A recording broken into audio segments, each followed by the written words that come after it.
year 3. And many of you may remember that I had the great opportunity to represent Delaware as president of the state directors. So the people at the departments of ed who have my job, I missed a conference call and was elected president. So there's a good lesson for all of us to know. Anyway, during that tenure, we decided that as state directors, many of us had gone through standards revision processes in our own state and realized that those were imperfect processes, and that it was high time that if we're talking about Common Core and we're talking about next generation science standards, the arts, if you remember, those of you who have been around as long as I have, were the first standards that were actually completed. First standards completed, which means they're now the oldest standards, which means it's time to reconceptualize those, and that's exactly what we did. So the state directors started to convince NAEA and NAFME and NDEO, which is the dance educators and the theater educators. And initially, there was a lot of kicking and screaming. Why do we need new standards? We don't need new standards. We have standards. And then we started pointing out things like, we're not teaching the same students that we taught 20 years ago. We're dealing with different forms of technology in our classrooms that arts educators should have access to and be using in their classrooms.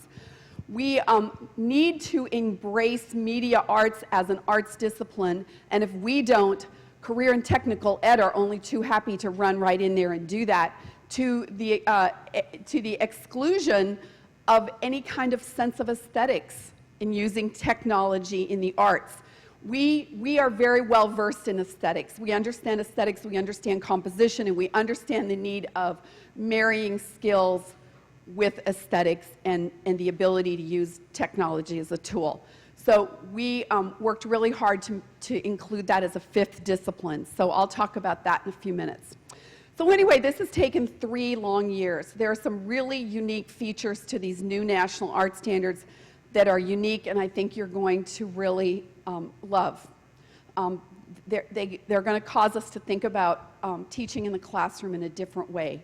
Not a completely different way, because good teaching is still good teaching, and you're going to find that you're going to rethink how you approach it, but you're still going to be teaching well. So anyway, let's just jump into this. This presentation, I thought you'd get a charge out of this. Sometimes I can go to other places and be a prophet in somebody else's land. This was a gig I got this summer from the President's Council for Arts and Humanities, and they sent me to this fabulous resort somewhere in the wilds of Virginia. And so I was talking to the president's schools that are using arts integration as a tool to increase students' demonstration of students' understanding across the board. So they're using the arts, and that was kind of interesting in places like Chicago, in Lame Deer, Montana, in places like the middle of Iowa, in New York City and LA, and the likely suspects, but in some sort of unlikely places as well. There are now 35 sites, and so the highlight of this is that I got to talk to Nigel Lithgow. How many of you know who Nigel Lithgow still is? He was in the front seat. And I'm not really a dance, I mean, I watch it, but I didn't register until I started messing around with him who that was. And then he asked me to dance, and then I was totally embarrassed. But he was at this conference and was really enthusiastic and called out the national standards the next week on the television show. So that was pretty cool. Okay, so here we go. Real quickly, and if you'll advance it, Dawn, that'd be great. Just to give you context, the national standards follow the work that the Delaware Department of Education and any other state that has received Race to the Top money is using. And so this is, sometimes we call this the temple.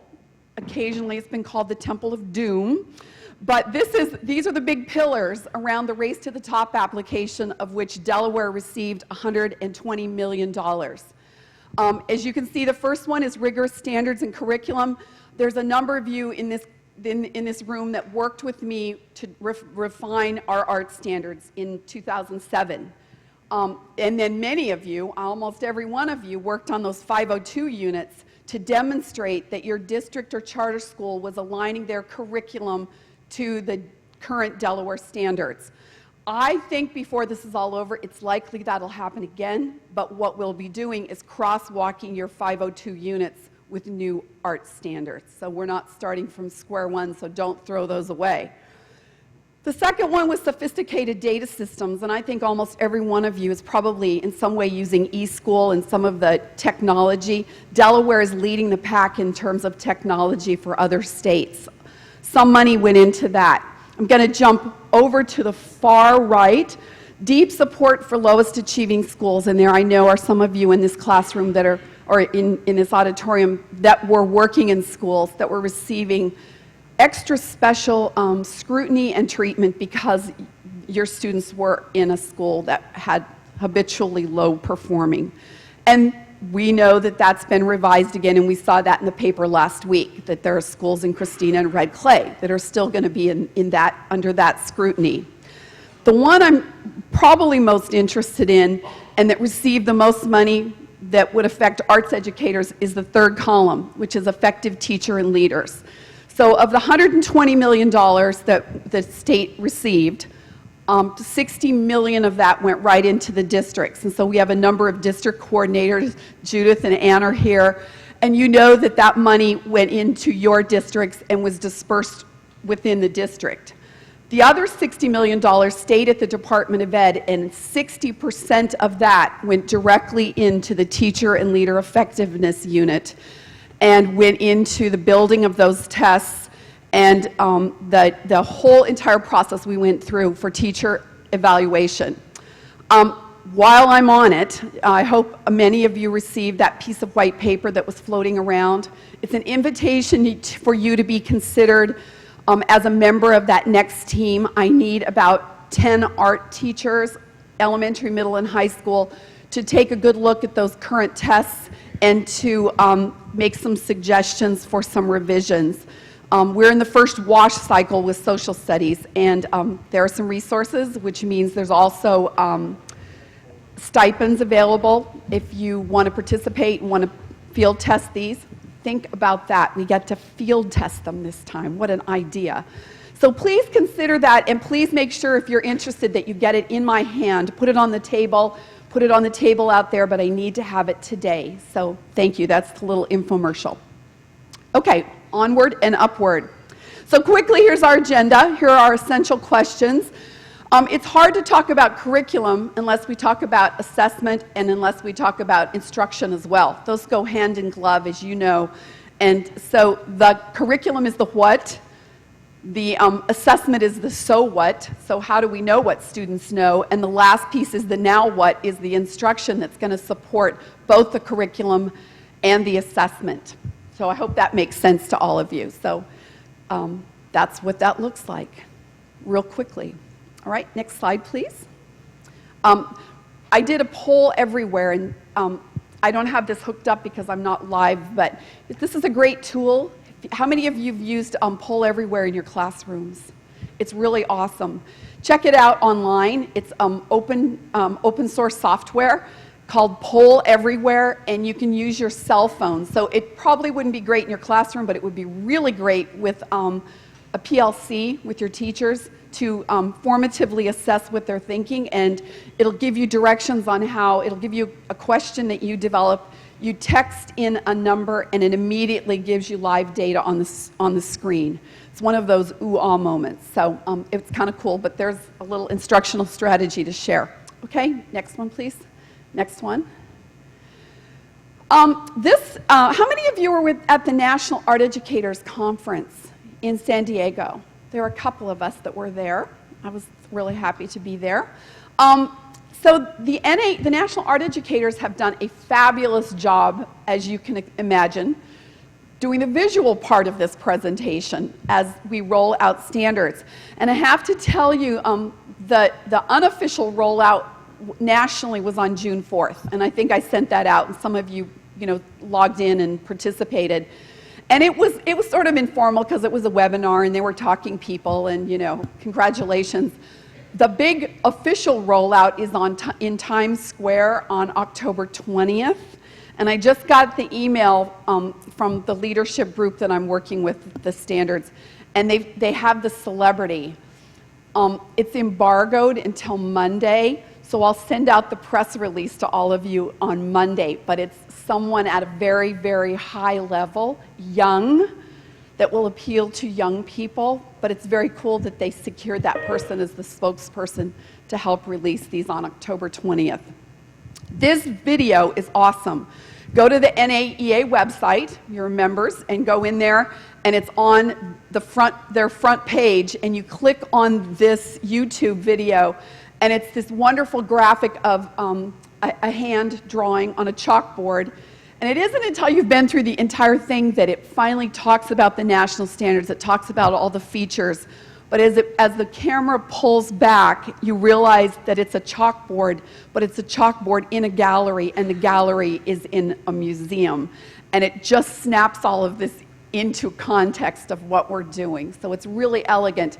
I intend to use that with the state board. It's one of those wonderful pieces of eye candy. If you want the musical version, the National Association for Music Education has done one with lots of great music. So there are two great resources for you. I'll be glad to send this PowerPoint out through all of the conference attendees so you have copies of this. Okay, Brian, thanks. So here are the partners that were brought together with C-Day. Oh, that's interesting. That's a Mac thing. So here are the partners. So the state education directors 3 years ago brought in national art educators, were right there at the table, music, theater, dance. The interesting thing is the College Board came to us and said, we're really interested in ramping up our advanced placement and our College Board offerings in the arts, and we would like to offer to do the research for you.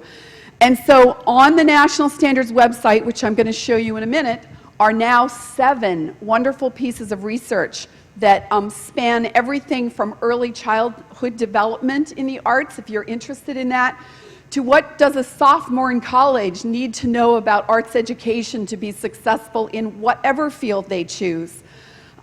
What do international standards in New Zealand look like? And that's part of the research that you can get as educators on that NAEA website. So some pretty cool things. Any large educational initiative, as we know, should be research-based. And this gives College Board, we all know, has the credibility and gave this project the credibility it needed. They also underwrote the development of all of the media arts standards. So they took on the ticket because there's no professional organization for media arts. Somebody had to, and College Board stepped up. So that kind of underscores how important they feel that is as well. Young audiences is where the website lives, and it is very interactive and it's very artful. Wouldn't you agree? I think it looks very arty. I think it's kind of cool. Yeah. Okay, next.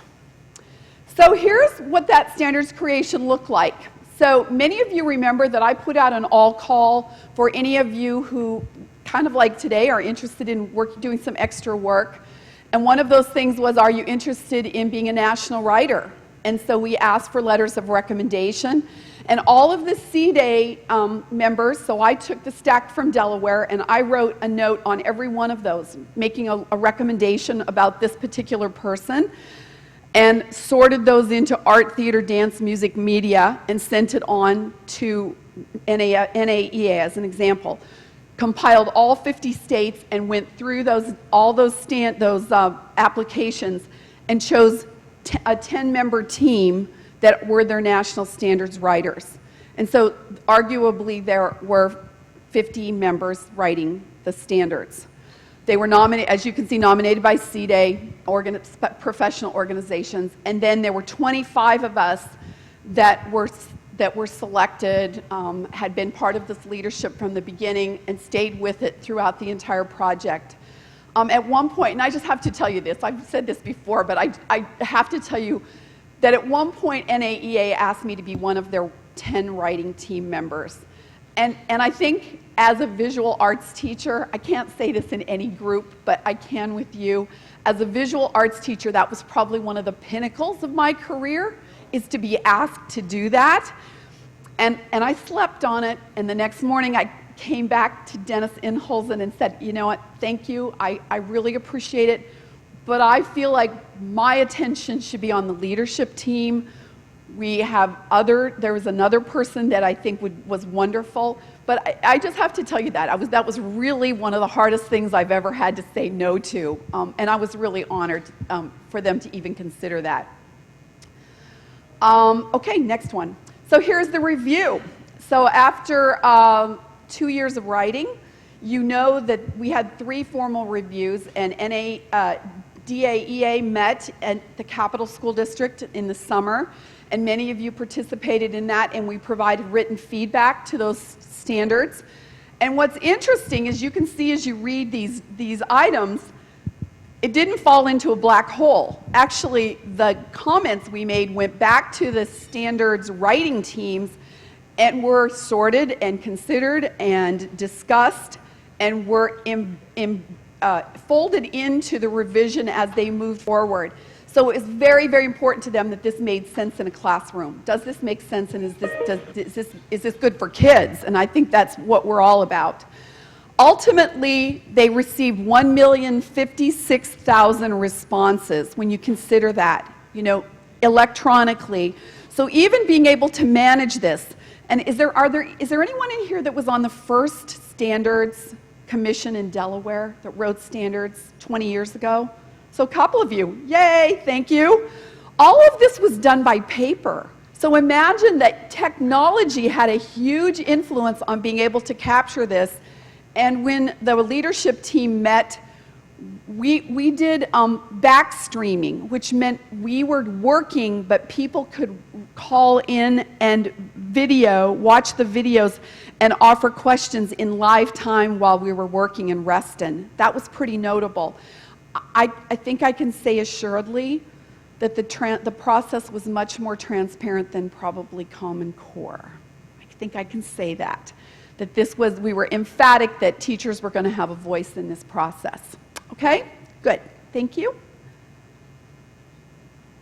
So here's the heat map and the reviewers. Now, as you can see, little teeny weeny Delaware, we had a good number of reviewers, and when the data came out in the WASH cycle, lo and behold, of all 50 states, Delaware has the highest per capita of response of any state in the country. So give yourself a hand, all of you. Give yourself a hand. Now that may seem crazy. Why is that important? But sometime in the next year, I'm going to be before the State Board of Education, and one of the things surely they're going to ask me is to what extent do Delaware teachers have a voice in this? And now I have the data to say, not only did we have standards writers, but we had lots of standards reviewers. So thanks to all of you for putting up with my hounding, and I'm sorry about that. Okay, Brian? So I think I well, I didn't, because this was a national presentation. You should know that we have 5 writers in the state of Delaware. We have a music writer, Tom Dean. Many of you know Tom in Brandywine School District, who is Brandywine's Teacher of the Year this year. Yay. It's always awesome to have an arts educator in there. We have a media arts writer, Marty Rayala, who is in the process of developing Design Lab Charter School in Wilmington. So I hope a lot of you, in fact, I was telling him about this conference. I hope it will be very soon when I can introduce you to Marty Rayala. He had my job in Wisconsin and has now come to Delaware with the charter school. We had Lynette Overby, who is going to be at the DAA conference today, who was a dance writer, lead writer. And we have 2 more subsequent writers that were working with music. So Suzanne Burton and also Jacqueline Beam from Christina School District. So you can see that we are well placed. For a teeny weeny state, we're in good shape. So this is the map when you go to the mall and you come up the escalator, and I'm usually lost. This is what this is. This is the You Are Here map. You will find this framework map in the standards document that I'm going to show you on this in the website in a minute. In fact, you can see it way down there at the bottom. But the website for the national standards is www, and you have that in your handout, nationalartsstandards.org. And it'll Google really easily. It pops right up. But this is how these standards are organized. So if you look at the top, Artistic literacy is the reason why we're doing this. Why in the heck are we even in classrooms teaching kids? And it's those things about the cultural repository for our culture, the fact that that art helps students to communicate in many ways that can't be taught through numeracy or traditional text literacy. It is about all of the things like even healthy living. We know how engaging the arts are to keep our kids in schools, and I think about that every day, that sometimes it's your classroom that is the highlight of that kid's day, you and lunch maybe. But that's important, and what you do is important. So this is the reason, and they felt that these were philosophical foundations that continue through our whole lifetime. I have an etching press in my garage that I dusted off over the weekend again, and I'm thinking about hauling out the plates, and I am about ready to dive right back in there, guys. So I hope you are all continuing your practice as well. On the left-hand side, the artistic processes are a unique feature, and there had to be a way to organize, as you know, standards, because it's a huge body of knowledge. And so early on in the process, the leadership team decided that they were going to follow the NAEP, which is the National Assessment of Educational Progress. It's the report card that students take tests for nationally. And I think it was about 5 years ago, Delaware had 2 schools, one in Red Clay and one in Colonial. 8th graders participated in the test. But their testing is aligned to creating, and the box that's performing, presenting, producing, then responding, then connecting. The interesting thing about that second box is that performing looks very different for our colleagues in music and dance and theater. Presenting looks different to visual artists, and producing looks really different to media artists. So they had to have something that was inclusive, and believe me, that was about 6 months of throwing bones on the table and arguing about what is that, and that's what they decided. Think about this for a minute, and this is where the standards are different. I'm a printmaker.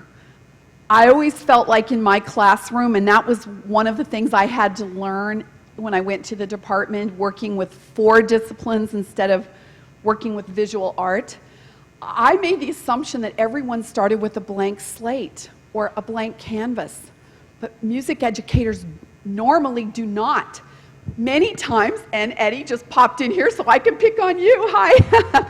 Our students are interpreting a composer's work.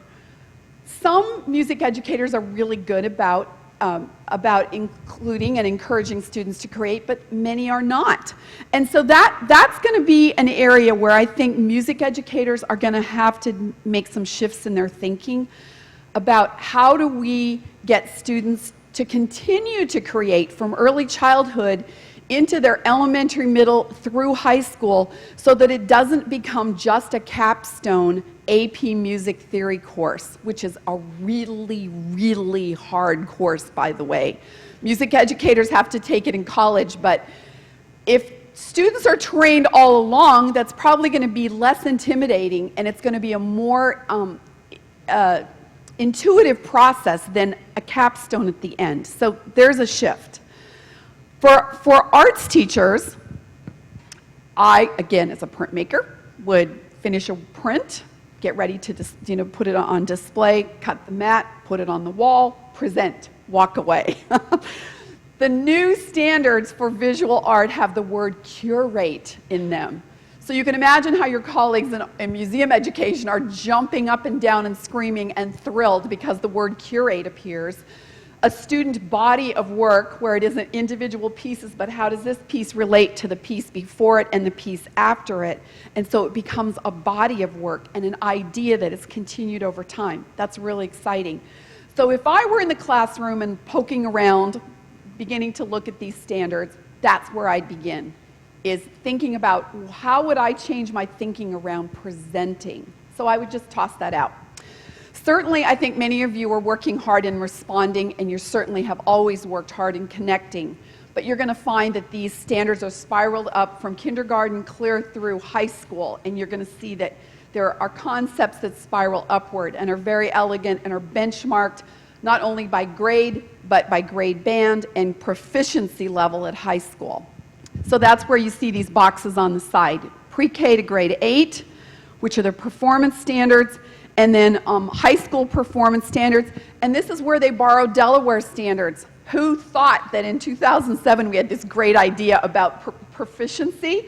But think as visual artists, how many of your 10th graders come in and maybe have not had an art class since 6th grade?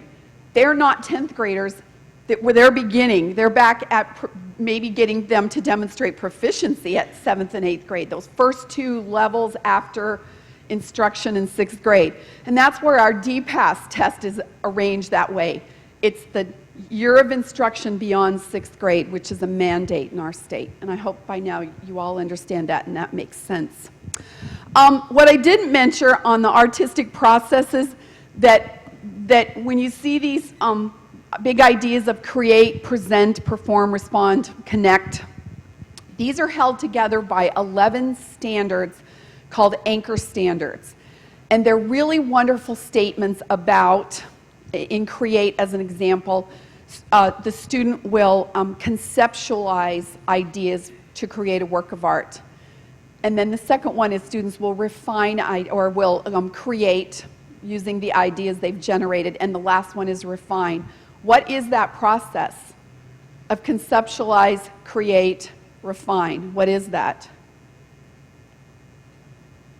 Does it sound like the creative process? It's just that circular process we use all the time, but there it is, that it's written into the anchor standards. So what's cool about that is that when you're in a PLC, and I hope by now I'm cajoled enough that every art teacher is in a PLC somewhere, tell me if you're not, that when you're with your music or dance or theater or media colleagues, you have 11 big ideas to talk about. You may be talking about your performance standards with your other visual arts colleagues, but for the first time, arts educators have standards that bind them together. So these anchor standards unite art, theater, dance, music, and media like they've never been united before. There were 9 art standards, 6 visual arts standards, there were 8 dance standards, 7 theater standards, and they were brought together. The cover was stapled on, done. Now they are cohesive. And so I think you'll enjoy looking at that and seeing how that works. Okay, Brian. Here are the philosophical foundations. Just to give you a little more information, I'll give you a minute to read that.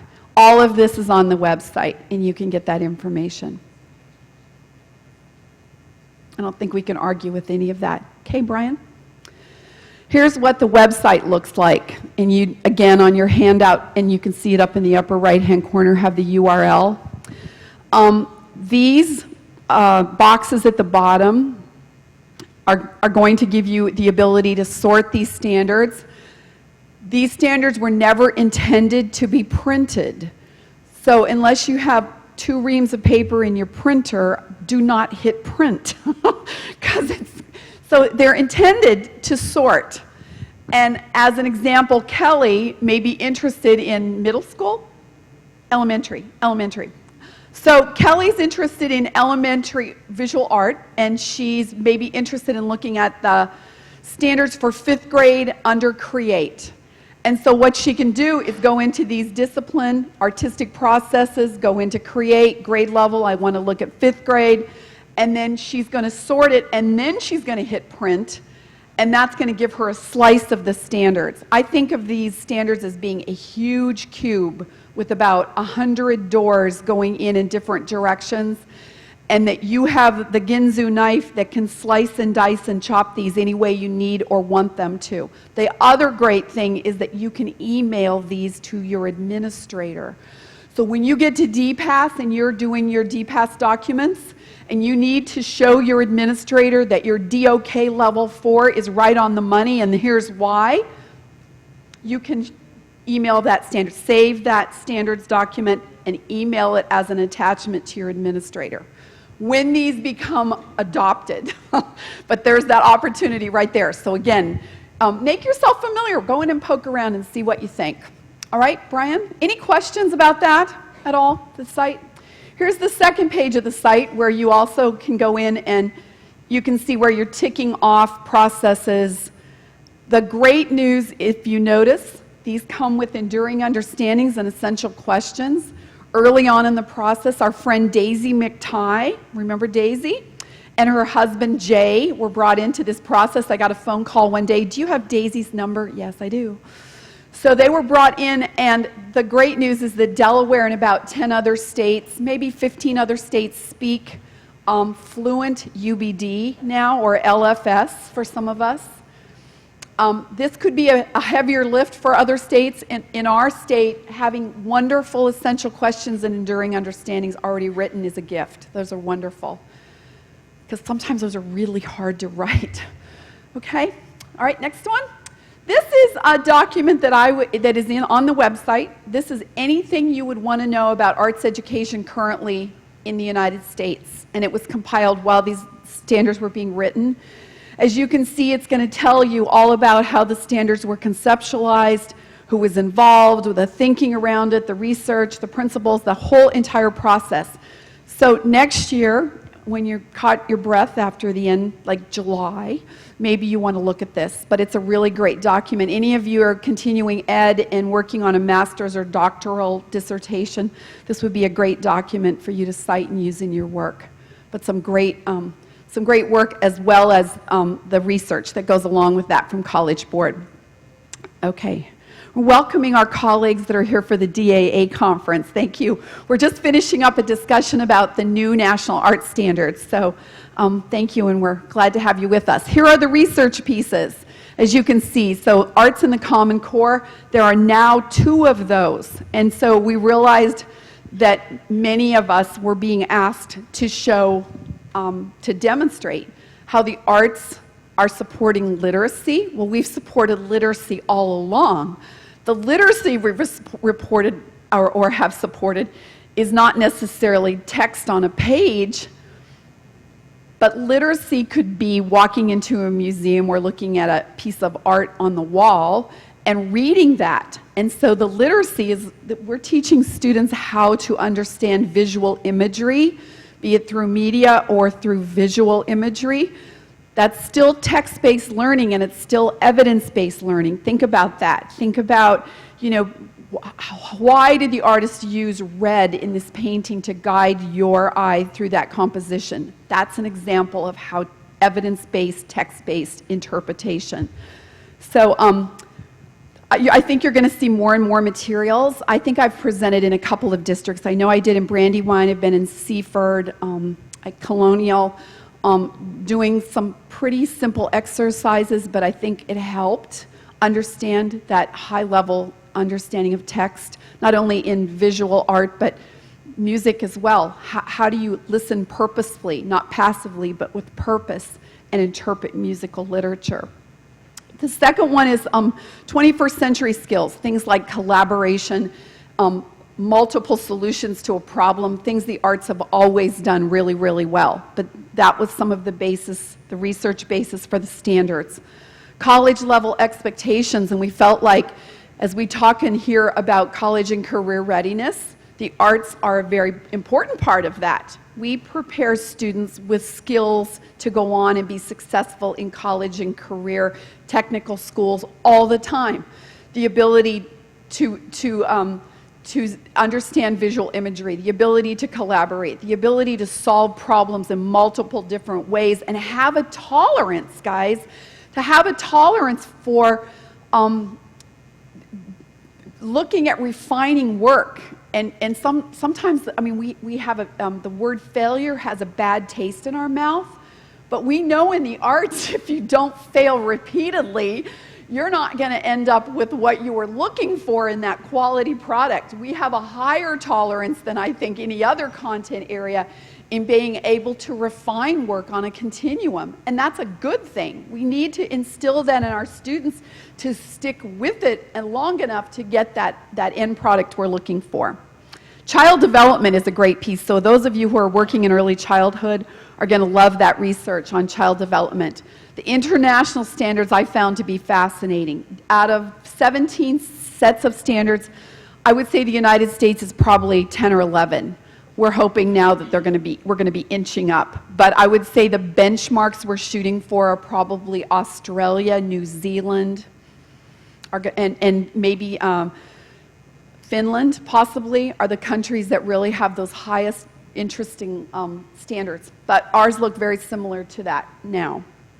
And finally, we did a review of selected state standards, and ironically, they looked at standards that have been revised in the last 4 years. In Delaware, we missed it by about 6 months. But as I said, they took some of our ideas, like proficiency level expectations. They used that idea, and they liked that. And so I was really proud of the work. Our standards have held up on a national level, and that's been a good thing. Okay, this is a Vimeo. I don't think we're going to look at that right now, but I thought this morning as I was sort of brushing my teeth and thinking about this that when I go to the state board sometime in late fall, early winter, we are slated to go before the state board, and ultimately that's a couple of month process where they are going to hear a presentation, be able to ask questions. They may have assignments for me to go follow up and get information. The state of Kentucky has standards before the state school board. Dance and theaters have already been adopted in Nebraska and Kansas because they adopt their standards not as 5 together but individual disciplines. I'm kind of voting that we do these all together. I think that they have a better chance of getting through, and I think we can, Judith, I think we can sneak media arts through. We'll see what happens. But these are the kinds of things they're going to ask, and I'm going to need to be prepared. And I thought, why would I have what are random people saying? I want Delaware arts educators quotes in something that goes before the state board. So I may be needing some of your help to do that. So if you'd like to share, that would be great. One of the most interesting and unique aspects of these standards, and I'm going to wrap up because we're getting close, are model cornerstone assessments. Imagine that when they wrote the standards, they had this epiphany that we should be writing the evidence with it. What an idea, because usually the standards are written in, 3 years later we get around to writing what the evidence, the performance tasks are that go with this. This group was emphatic that while we're writing the standards, we're going to make sure that the assessments align with them. And so they took a stab at 8th grade and now have written these out to 5th and 2nd grade and up to high school. And I know through the summer, this crazy group of people didn't stop working. They're working on benchmarks at grades 1, 3, 6. They're filling in the gaps. So those of you who are thinking about helping me volunteer with a DPAS, I have every intention of snagging these model cornerstone assessments, tearing them apart and using them in Delaware because they've been created, again, by some of the best thinkers in the field. The great news is that Delaware's teacher evaluation piece in visual art has held up and is a model that is being looked at throughout the country. I can't say the same necessarily for music, theater, and dance. Parts of theater and dance, music, we're working on. You know that. We're always working on music. Eddie, we're still working on music. Anyway, these are great. So you can see they're very elegant, and you can see them on the website. So if you're interested in looking at these, you can search these, and they're in there. And these things are huge. And guys, for your Measure Cs, there are rubrics. There are formative assessment measures. They're all there for you to use. So use them and give us feedback on them. But they're tools that are there for you. Okay. So what I had them do, this group, was I printed out model cornerstone assessments and had them dive into them and tear them apart. So if you're interested, we could do that in a district. I think it would be a great PLC activity to just really look at these and look at the alignment. Are you really collecting the evidence you think you are that is aligned to that standard? and what else would you need, and what would be the formative assessment measures you need to get your students to that point. So those were the kinds of things we talked about. And for many of the turnaround schools, they had never seen Bloom's taxonomy before, that piece that we've aligned to our standards that has been there since the get-go, because ours were done in 2005, and they had just been revised. And you know, you now understand how important that is, and why the DPAS tests for Delaware in the arts are at the very top level of the DOK-4. It's because of the word create. And that's why that word is so important in the artistic processes, because the ability to create something from nothing requires that highest level of assimilation and understanding. Okay? I think that might be it. So instruction, and we talked a little bit about that, and a lot about that, because these are turnaround schools, and as you know, we may have lots of what, and we may have lots of so what, but if we don't have quality, how do you do this in the classroom, we're really cooked. So we depend on all of you, and we depend on all of your experience as teachers to devise that instruction and make it engaging for our students, so that they can succeed in the arts and in all other areas of their education. And if you're interested in that handout, you can see I found there are some pieces on Chicago Public School. They broke it out by discipline, and for administrators, this was really golden. So if you'd like that, I'll share it. What does quality instruction look like in a visual arts classroom? What should I be seeing when I walk through a classroom, in a visual arts classroom, a music classroom? What should I be seeing? What should I be seeing in a dance classroom? What should I be seeing in a theater classroom? So if that would be helpful to you, I will send that out and post it to the DOE website. How many of you use Edutopia? Edutopia is a fabulous website, and it's a great tool, because I don't know about you, I'm a visual learner, and so I need to see what it looks like. So if you can go in there, and they're adding videos all the time, and so when you look at, and you can Google in some aspect that you're interested in, and you can go in and find videotapes that teachers are talking to teachers and sharing what they do in the classroom. So that they're really wonderful. They're really engaging. At the top, you'll see NAFME is working on opportunity to learn standards. I was in Christina about 3 weeks ago, and the question came up, well, this is really great that we have these new national standards. And you know, the next thing is that, but I teach, and fill in the blank. You know, I teach one class for 40 minutes once a week. How do I do this, and how do I reach these lofty goals with the resources? And that it continues to be not only a challenge here in Delaware, but it tends to be a challenge across the country. And so know that NAFME has embraced that and has written an opportunity to learn standard for music. NAEA is working on one, the minimal expectation for success with these new standards for arts educators, theater and dance the same way. That may seem like duh, but it isn't. It needs to be spelled out and clearly illustrated. So we have like 30 seconds to take any questions. Again, it's really exciting. I hope you can tell I'm really excited about these standards and glad to share them with you, and we'll keep you posted on how they are progressing. I think it's likely that if all things go well, we could do this this could happen by, say, spring, maybe first of the year.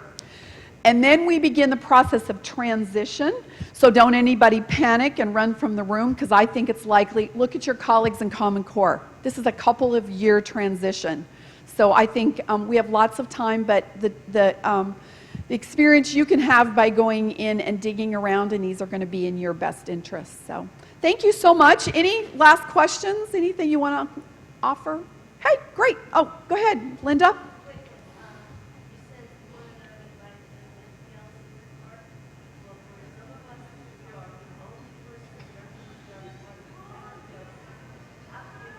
Okay, so I've had emails from a couple of you. I'm going to be here all day long, and so let's get together and talk offline. But I'd like to follow up with you. Another question? No, you're good. Okay, so if you do, put it in a note and get it to me sometime today, and let's schedule a time to chat. Okay. Thank you so much, guys. It was great to start my day with you. Good morning. My name is Mary Jane Long. I'm the president of the Delaware Art Education Association.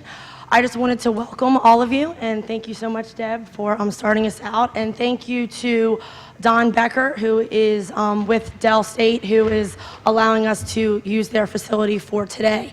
I just wanted to kind of do a little bit of housekeeping things before we continue with our day. I do apologize that breakfast was not here when you guys got here, but it is here now. So please go ahead and take some time to get some coffee and danishes. Food cannot come back into the auditorium, so you do have to eat it out there. There are bathrooms, and there are also a trash can for your trash. And then we'll be starting back here at 10:15. Again, if you have any questions, please let us know. Enjoy your day.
We're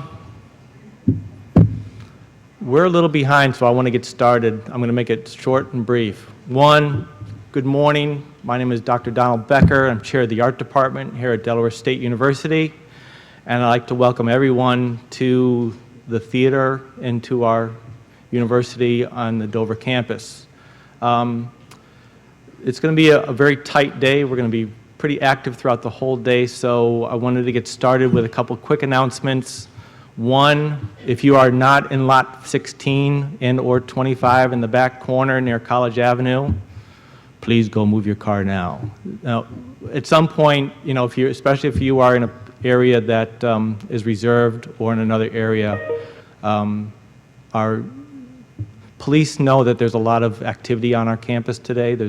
Besides this, there are 4 other presentations, conferences going on simultaneously. So I'm hoping they're going to keep their ticket writing material in their back pockets.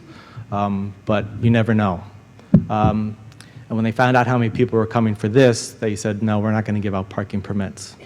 So just, if you possibly can, please make sure you're in the right area for the day. Also, at noon, there's going to be the box lunches, and hopefully they will be delivered prior to the last presentation. They'll be in the back, in the lobby, set up on the tables. The art education people, before you go to your hands-on sessions, you want to go grab your lunch, go out the doors, curl around, and go back in through the studios and go to your sessions. They are set up in the different rooms in the studios throughout the art department area. Everybody else, you'll be going to your focus groups in the theater. Technically, we're not supposed to eat or drink in the theater, but I will wait until next week when I'm overseas for them to yell at me. So just please make sure that you clean up after you. It's like going into the woods. Bring out what you take in, and that'll save my life a whole lot of grief from the facilities people. Thank you. So at this time, what I'd like to do is introduce Carrie Gray, the DAA board president, who will then give a few words about what's going on this morning. If you have any questions, come to me. If you have any problems, go to her. And hopefully the day will be great, and you know, thank God it's not snowing out or raining, and everything should be a good day. During lunch, if you want to go outside and hang out, the circle area across from the main entrance to the theater is a great area to go hang out underneath the trees. And so that's usually where I go if I want to think for a minute. So it's also available to you. And then any of the grounds on campus if you want to go walk around. If you get a chance, there's a great show in our gallery inside of the theater. I'm sorry, inside of the library. The Civil Rights show that was invitational and juried. And it's a really great exhibition. We had the reception last night and it was packed. So if you get a chance and walk over there, it's a really great show to see since you're on campus today. So without further ado, Carrie Gray, thank you.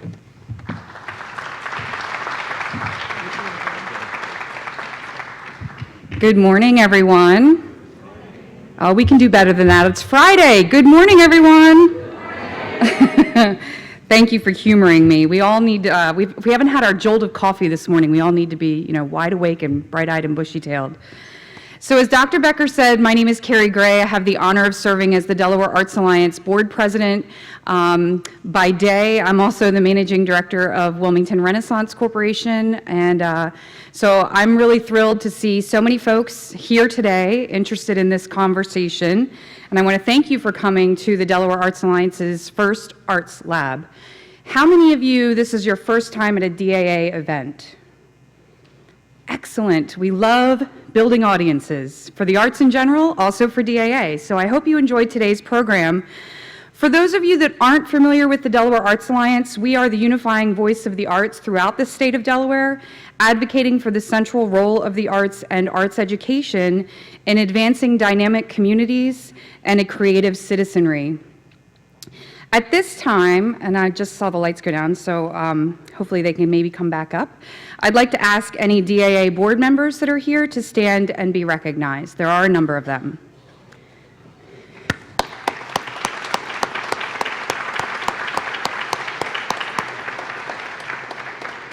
Thank you all for coming. The DAA board is a very diverse board. We represent business, we represent nonprofit organizations, arts organizations, community organizations, and most importantly, we represent a statewide diversity of folks. So that is really critical to the DAA, that we have representation from all 3 counties in the state of Delaware. Joining us later today will be our Secretary of State, Jeff Bullock. Secretary Bullock has the Division of the Arts under his umbrella. The Secretary of State's umbrella is pretty big, but the arts, I think, is his favorite. He doesn't really tell us that, but I'm going to say it's his favorite. But Paul Wiegraff, who is the director of the Delaware Division of the Arts, is also with us today, and so thank you, Paul, for being with us. I also know that there are some members of the Delaware State Arts Council with us as well. Are any of those folks in the room? Could you stand and be recognized? Wave a hand. I see a couple hands.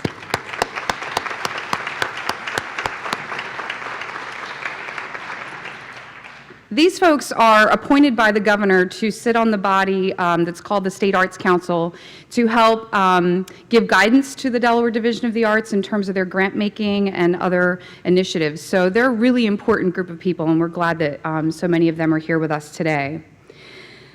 Today's program has been crafted to make us all think about how we can develop arts programming that will continue to keep our diverse audiences engaged. That's a really, really critically important thing for us to be thinking about, and I'm so thrilled that today's audience is diverse across a number of spectrums as well, and I'm so thrilled that there are so many students with us today. That is due in major part to 2 folks who helped develop and craft the program for today.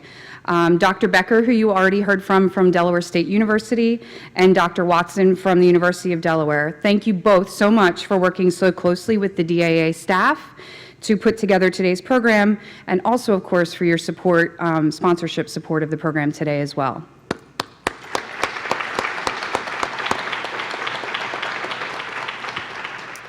Thank you. We also need to say thank you to the Delaware Division of the Arts and to the Delaware Community Foundation for their sponsorship as well and putting together today's program.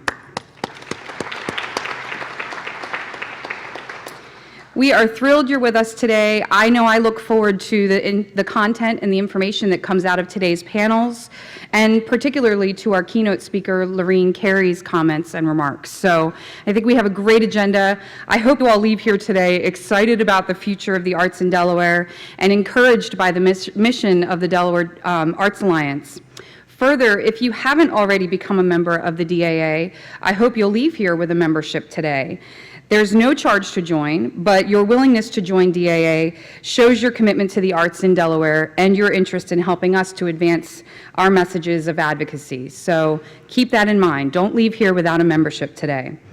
So now, without further ado, I'd like to introduce Paul Wiegraff, Director of the Division of the Arts, to say a few words of welcome. Thank you.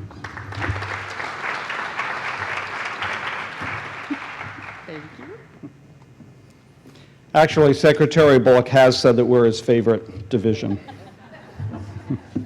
And we make sure that that stays put. It's an honor to be here today, to be the artistic performance of the day, a dramatic reading. From the Office of the Governor, Statement in Observance of Delaware Arts and Humanities Month. Whereas the arts and humanities embody the accumulated wisdom, intellect, imagination of humankind, and whereas the arts and humanities strengthen Delaware's economy by supporting nearly 4,000 jobs, attracting and retaining businesses, and generating nearly $150 million in economic activity annually, and whereas the arts and humanities in a well-integrated curriculum are proven to raise student academic achievement, increase the likelihood of graduation, promote informed civic engagement, and enrich student and parent involvement. And whereas Delaware is proud to be the home of outstanding artists, arts and cultural institutions, patrons, and leaders. And whereas the arts and humanities enrich our lives by providing intellectually and emotionally stimulating activities that enhance the quality of life in our state. And whereas the arts and humanities are nurtured through the work of the Delaware State Arts Council, the Delaware Division of the Arts, the Delaware Arts Alliance, the Delaware Humanities Council, and the Delaware Humanities Forum, and generous philanthropists. And whereas our nation acknowledges the importance of the arts and humanities by designating October as National Arts and Humanities Month, now therefore we, Jack Markell, Governor, and Matthew Denn, Lieutenant Governor, do hereby proclaim October 2014 Delaware Arts and Humanities Month, and urge all Delawareans to unite in celebrating the arts and humanities through active participation in and support of cultural programs and activities in Delaware. Signed, Jack Markell, Governor, Lieutenant Governor Matthew Denn.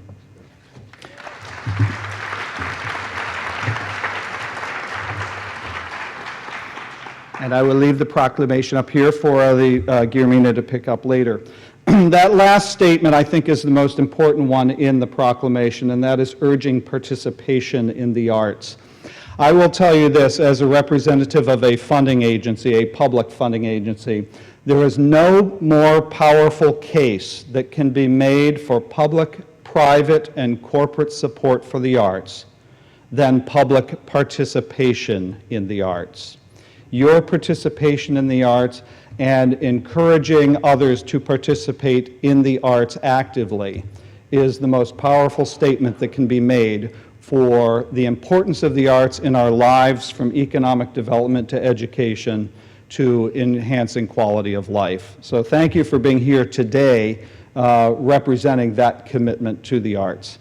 It is now my honor to welcome to the stage the walking embodiment of interdisciplinary education, the Dean of the College of Arts and Sciences and a physics professor here at Delaware Arts Lab today from the University of Delaware, Dr. George Watson.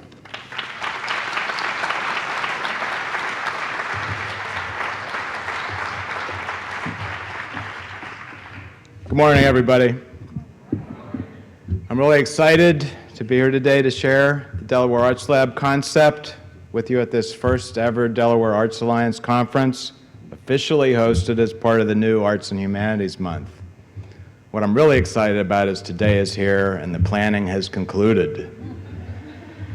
Earlier this week, I delivered my annual State of the College address, where I lay out major initiatives that align with our college's strategic priorities. And that plan's founded on important principles distilled from the great promise of engagement. And in leading the way in student learning and engagement is one of our top priorities. I feel strongly that the arts provide an important opportunity to lift all people and to bridge divides. The arts help us learn from one another, communicate with one another, understand one another.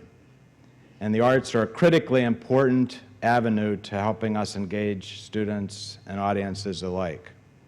So more than 100 students join us today from both the University of Delaware and the Delaware State University, alongside artists and advocates from across the state.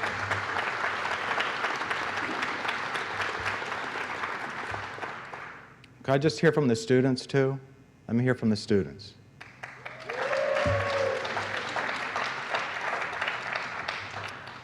You are the individuals that will help us bridge the divides. You are the individuals who help generate a vital discourse. And that's what makes collaborations like this, the Delaware Arts Lab, so important. Delaware Arts Lab is the brainchild of the Delaware Arts Alliance in partnership with UD and DSU, and it's a program designed to address the need to expand audiences across our arts disciplines.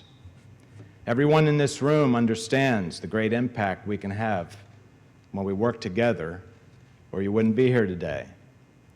We have a lot of work ahead of us, but I'm confident that this collaboration is just the start of many great initiatives to come that will help us engage our students and the community in a meaningful dialogue.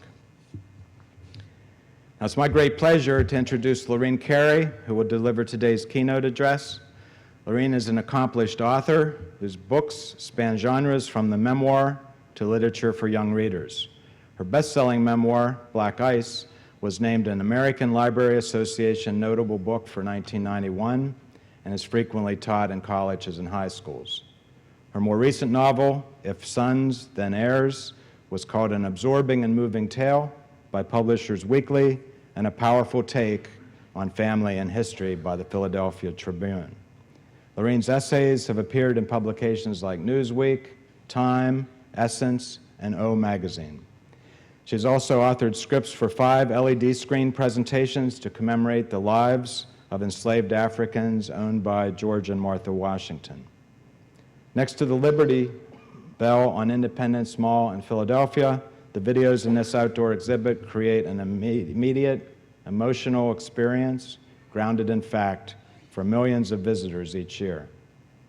Lorraine is also an arts activist. In 1998, she founded the organization Art Sanctuary to create unique programs of excellent African-American arts and letters in urban Philadelphia. She served as its director until 2012. More recently, Lorraine served on Philadelphia's Social Reform Commission. As part of that commission, she convened a community-wide safety committee that sponsored a summer safety summit for administrators and oversaw revision of the Code of Student Conduct to help decrease suspensions.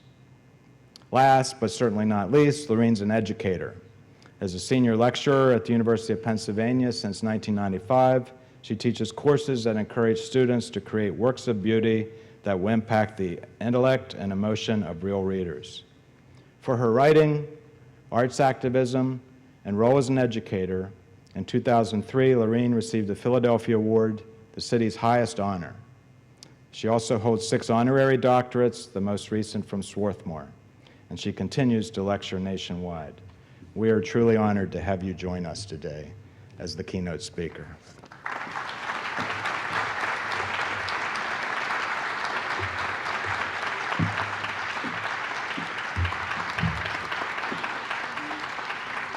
Thank you. Thank you so much for that. That sounds pretty good. I have to sort of live up to it. But before that, this is about arts. So let's do some arts, right? Let's do some arts and have some fun instead of talking about it. We talked about intergenerational. Let's make it happen. Or as the Roots have said years ago, if you want people to come, you play the music the MFers want to hear. So let's do that. Let's do that, shall we? I brought with me some extraordinary artists just to kick it off and have some performance. Philadelphia native Greg Corbin, Jr.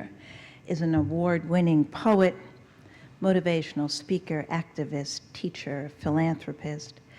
He's the executive director and founder of the award-winning Philadelphia Youth Poetry Movement, PYPM. He's a Lincoln University grad, he's a community leader, and he seeks to close generation gaps and to develop communities with, he so calls it functional and healthy communication, right? It's beyond just talking to each other. How do you make it functional? How do you make it healthy?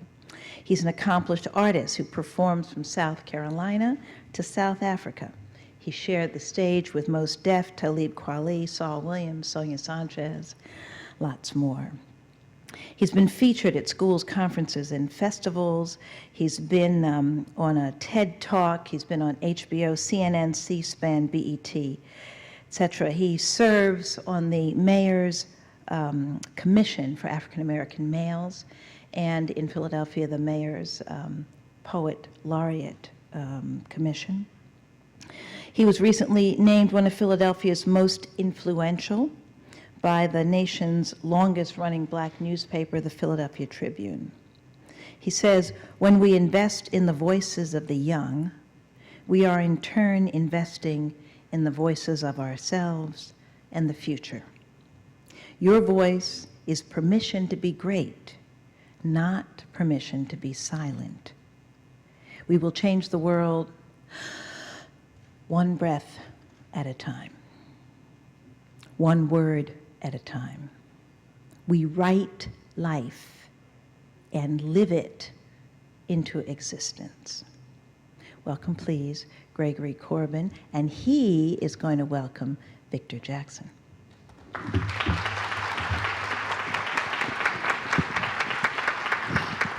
Good morning. Thank you, Ms. Carey, for that wonderful introduction and being an honorable mentor of myself and many others.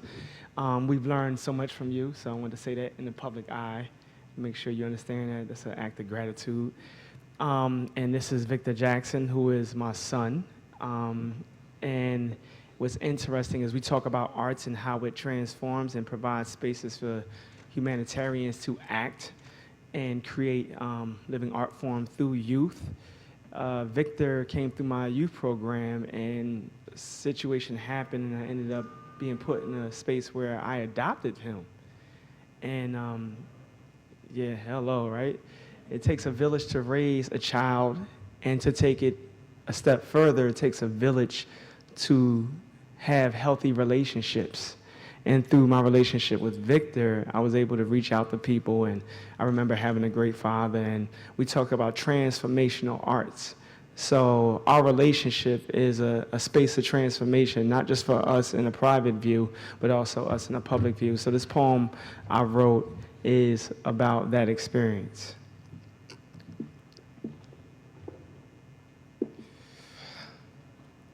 During the summer of 1992 in Barcelona, Spain, during the Summer Olympics, a runner by the name of Dag Ritman would jump out the starting blocks. Running faster than a locomotive, he would tear a hamstring. An unknown man came from the sidelines, put his arm around him, and helped him race towards the finish line. Later on, the entire world will find out that that was his father. Real fathers never stop running for their children. Some fathers do. Departing the path, turn the opposite direction of their son, afraid that the shine is too bright for them to raise, so they become moonlit darkness, cold world heartless, walking out of doors even if there is no exit carved into the home they have built, leaving their sons alone to drift in the sea of confusion. Hungry for clarity, they begin asking questions, wondering why no one ever passed them the baton. Fact, on a cold night in December, fatherhood would knock on my door. I would catch it like responsibility folding in the wind. Fact, I love my freedom so much I haven't planned on having children anytime soon. I've decided to be selfish. It's a healthy decision.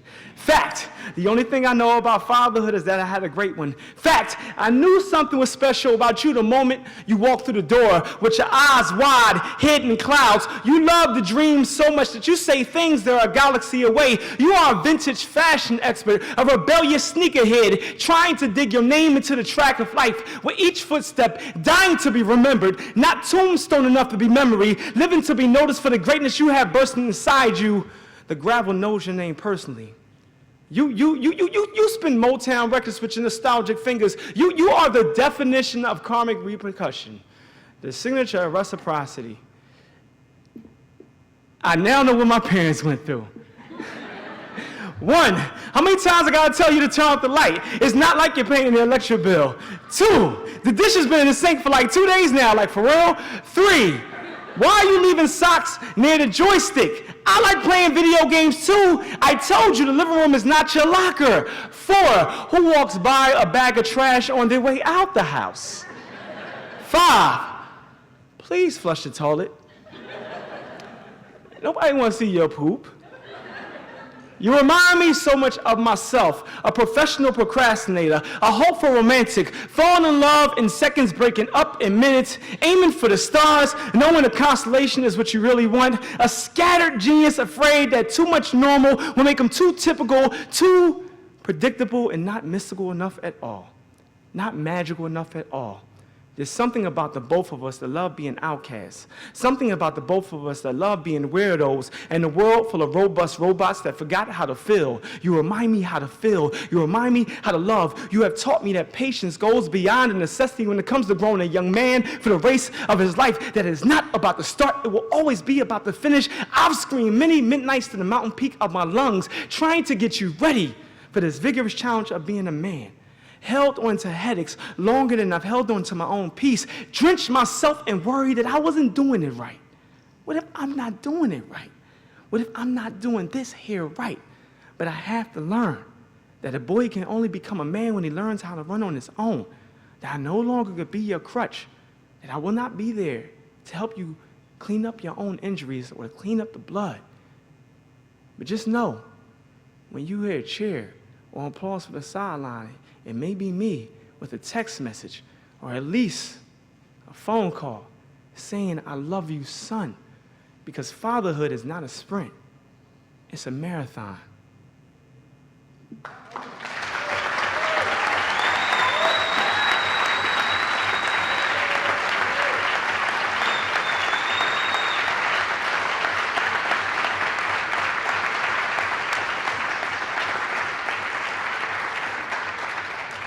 Now, we talk about bridging gaps and closing generations a little bit closer to each other, and whether that's through relevance or culture or education or curriculum and all these other things that we like to throw out there that become a little bit confusing when we forget that we're human.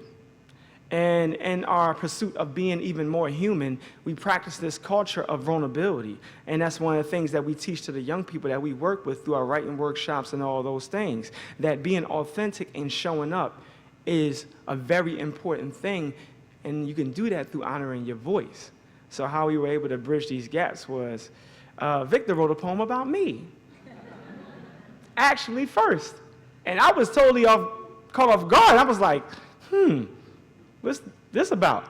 Then I stopped, about 1 minute into the poem, trying not to cry. So I'm like, oh, this is so nice.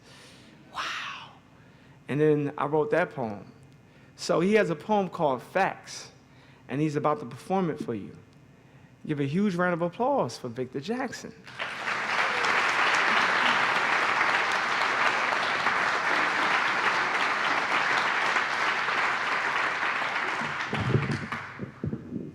I'm short. Looks weird, right? There you go. Hello? Okay. Hi. Good morning, guys.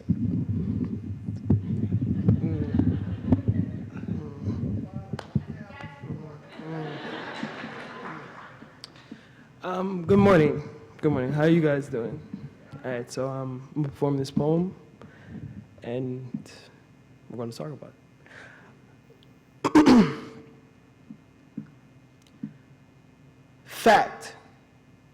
Anything said at 12 a.m. during a rainstorm has to be true. So the statements I just made to the only father I have loved in a lifetime are looking like anything but pure emotion right now.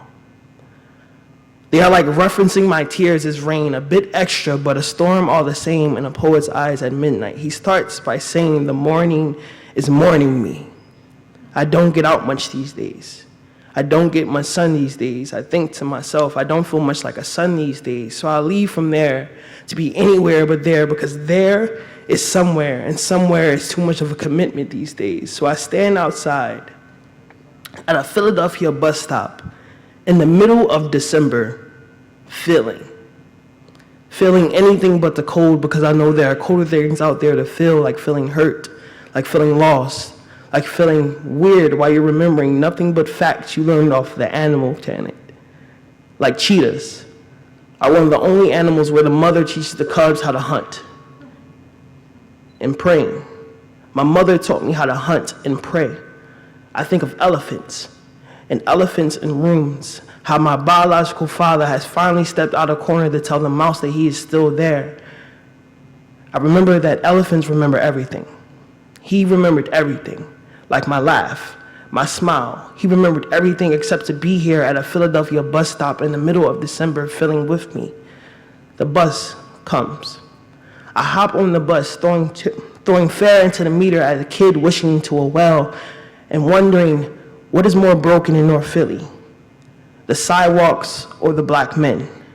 As I dump fare into the well, I wish quietly, but we all know the real answer. I realized to be on this grave shift bus, you must be even having a really great night or one of the worst. There really isn't much of a gray area for this part of things in this part of town. So I sit next to a girl who has fake Uggs and fake eyelashes on. I realize this isn't the first time she's wrapped up everything in plastic and took a midnight ride to anywhere but here. She sits next to me, but I make sure she is as far away as possible. Stop 2. A man with concrete cover boots and a tool belt gets on. He smells like liquor. I think everyone on the bus can tell he knows how to fix everything except his life. Stop 3. A homeless woman gets on, starts complaining about how she doesn't get the world like she used to. She says she doesn't get how you can sit at a seat next to a person and still be miles away. We all know y'all are all coming from the same place, nowhere. I think about my home. I think about my father. I think about how this is the first home I've had in a while, and I am running away for it. 10 blocks away, I hop off, realizing there are more messed up things in this world than me. Like my mother, maybe my father, maybe a midnight in this rainstorm. As I walk home to the only home I've had in a while, I realize that I am a son. I am loved. And I realize that when I say I love you to a man like you, it's the only fact I need. Fact.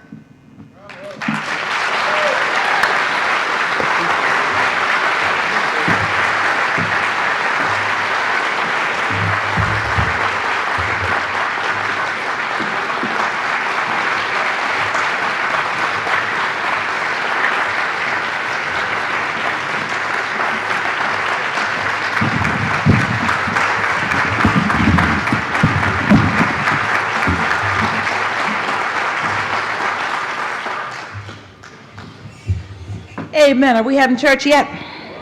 I think maybe we are. Thank you. Thank you so much, Greg, and thank you, Victor. Sometimes we talk about arts, as a discipline. We talk about transformation, but we forget that it actually happens. We forget the real power that arts have. This is what it's about. Arts can jump in and change your life. It should. It should. And if it's not doing that, then maybe we're not in the arts. Maybe sometimes we slip into something else that's easier. Last night I went to a performance of a man and a woman of a small dance group. The man, Brent, composed the music. He's a trombonist. His wife, Lauren, choreographed the pieces to the music. And they were talking about wanting and growing in the age of selfies. It was all about living on your phone. There was a beautiful duet where there were text messages, and he's playing his horn and she's dancing, and the text messages were coming up at the same time that she was dancing. It was multimedia, it was all over the place. I wished I could have brought them here too.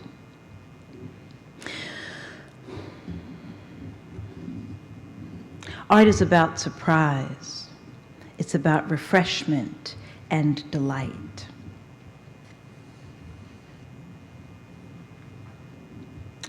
I've come to talk about the arts, but I wanted to start with parenting. And I'm glad that Greg and Victor have done it, because for me, as an artist, I didn't understand the challenge of arts or of arts administration until I had been a parent, until I had had the experience of having someone who was so dear, so important, and realizing that I didn't have, my game was not enough for her. You know, there's that moment when you're parenting parents, when you look up and you realize that they need more than you have. And now, Jesus, now what are we going to do? Right? For me, arts administration took from that challenge. My child had basic, crucial, vital, even crying needs, literally crying needs, that I was too unskillful, as the Buddha says, to support. I use briefly the example of breastfeeding. It'll make people squirm a little bit, but what the heck? I mean, really, what we watch on television every night, a little breastfeeding's not going to kill us. Latching on is what they talk about, is how to nurse. So you've got to get your baby to latch on properly. Baby doesn't latch on properly, bad things happen. The milk doesn't just come out the middle, it comes out of all those little holes around it. Baby doesn't latch on, doesn't pull the milk from all the places, your body doesn't need it. No, it needs more milk, your body doesn't make enough milk, all of a sudden you say, I don't have any more milk, and it goes dry. Or latch on the wrong place, hits a certain space, they have those hard little gums, they keep gumming in the same place. You get a little cut, cut gets sore, cut gets infected, bad things happen, as you can imagine. It's awful. The proper latch includes figuring all this stuff out. A lot of people don't make it, but we don't talk about it. We don't talk about it because there's no money in talking about it. Right? There's a lot, we talk about erectile dysfunction a lot. There are ads for it. We learn about it because it can be monetized, because you can get a pill because somebody can make money out of it. People cannot make money out of the things that true great art communicates. That is the difference between arts and education and entertainment. That's the difference. Entertainment is the part of arts that we can monetize. I ain't mad. I sell books. Every time you buy a copy of Black Ice, I get 75 cents. Thank you very much. Bless your heart. I had a very wealthy friend who was from St. Paul School, which is my experience at St. Paul School is what Black Ice is about. And he said, oh, Lorene, people just love that book. I've loaned it out so many times. I said, every time you loan it out, send me $2 because I haven't gotten my monetization.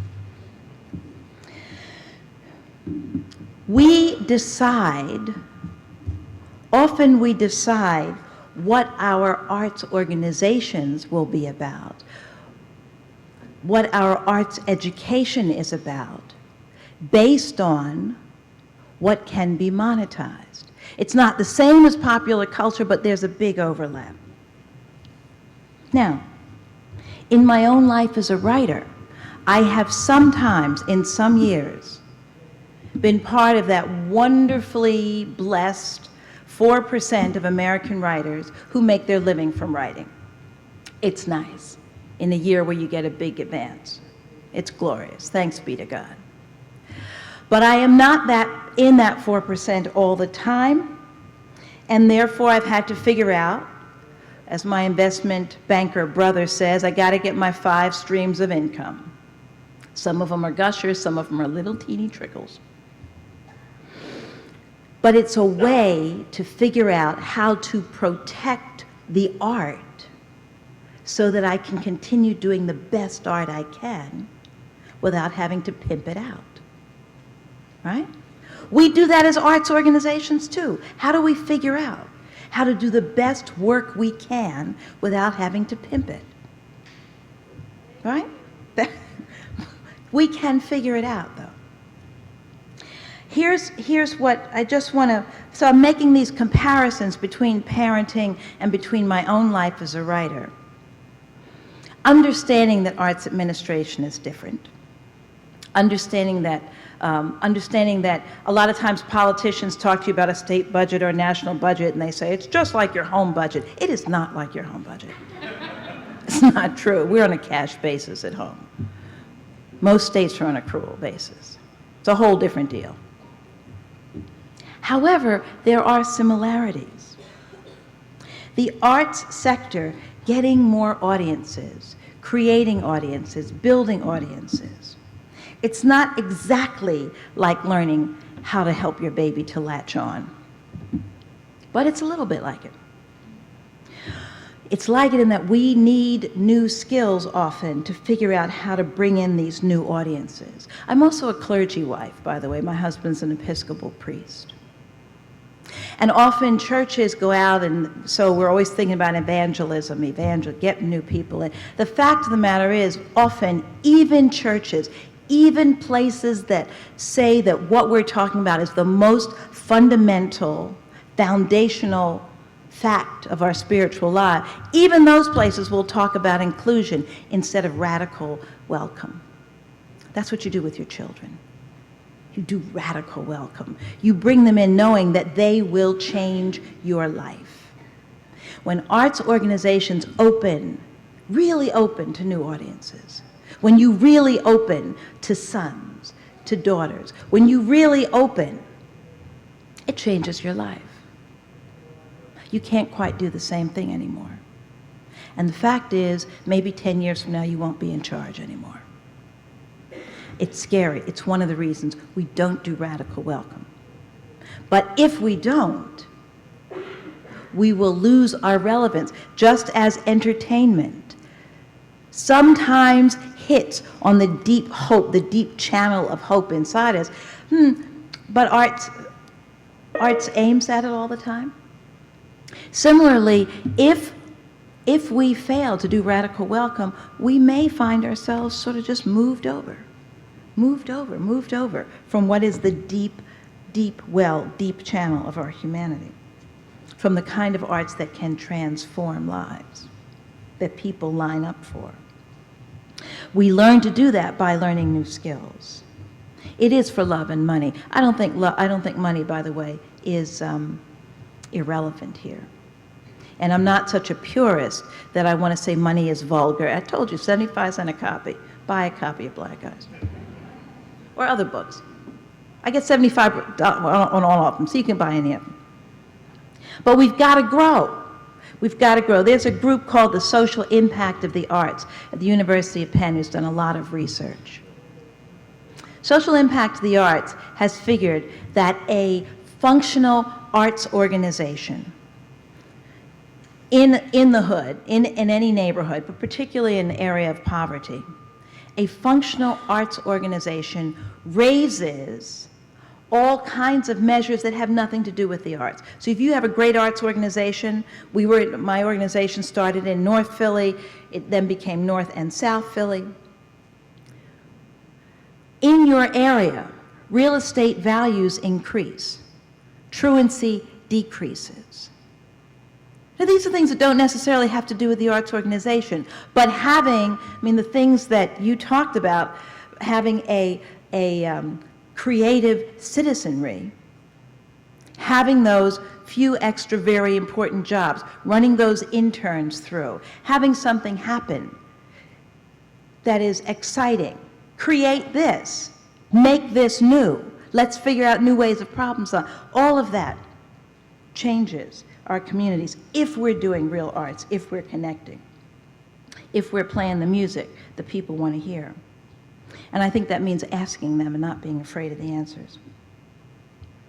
We need in our arts to include in the program, equal to the adult mainstream American portion of our arts programming, youth programming and urban. We don't do it equally. We do it on the side, we do it after, we do it as an afterthought. Here's the real program, and how are we going to get 2 school buses of kids to come? It's not enough. In the thinking, and it's hard because generally what we do is we teach what we know. We redo what we've been taught. And arts organizations, they're running on so little money, there's so little time, you're running around doing everything. I understand that because I ran such an organization for 15 years. Social Impact of the Arts project says that exactly what we do to bring in our local audience is the same thing we need to do to increase our funding, even if that audience pays 0. I found it for sure to be true. One very effective way to include youth is to think of education as a specialized form of marketing. So let's not just think about education, it's marketing. Each of those people is somebody else who's coming to participate in your art, or somebody who is actually helping to create your art. Now, I'd like to show you a short video, right? Because it was morning, I want you to get some poetry, you get a little talky, you get a little video, it keeps a little going, right? I'm going to show you this video. In this video, I want you to look at all of the collaborators.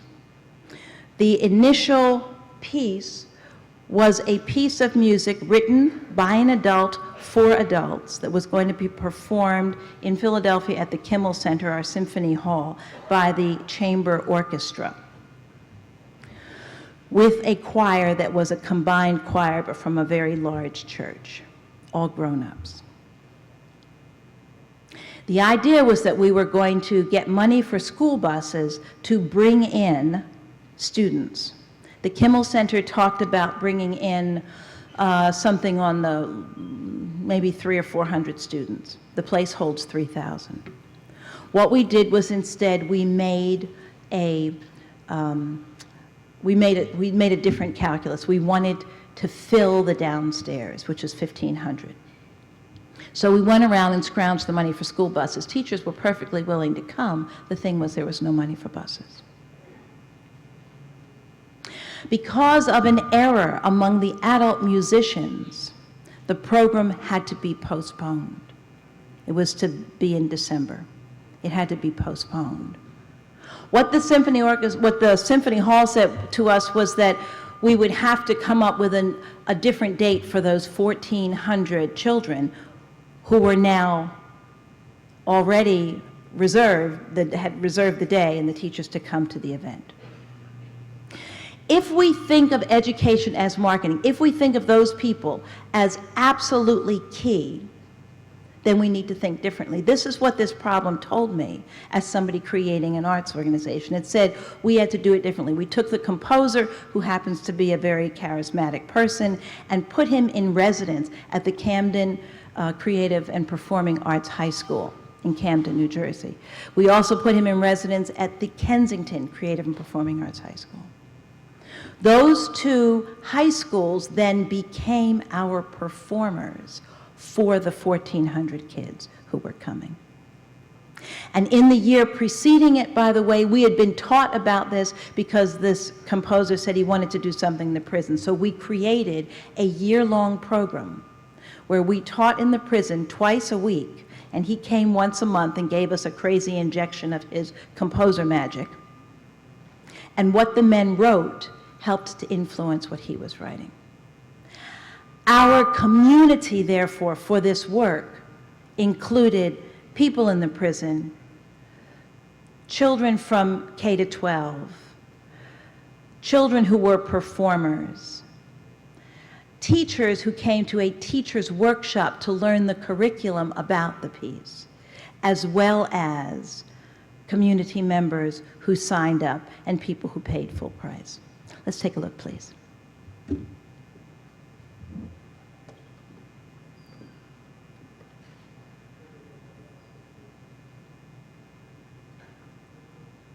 My brothers, my sisters of the world.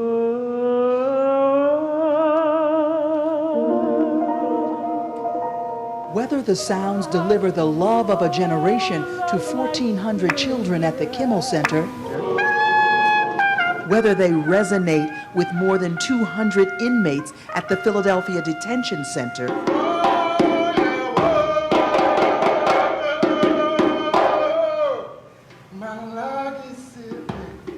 or blossomed inside the Freedom Theater for dozens of folks who love the arts, the music of Can You Hear God Crying begins on the same notes, notes of love and connection to the divine in each of us.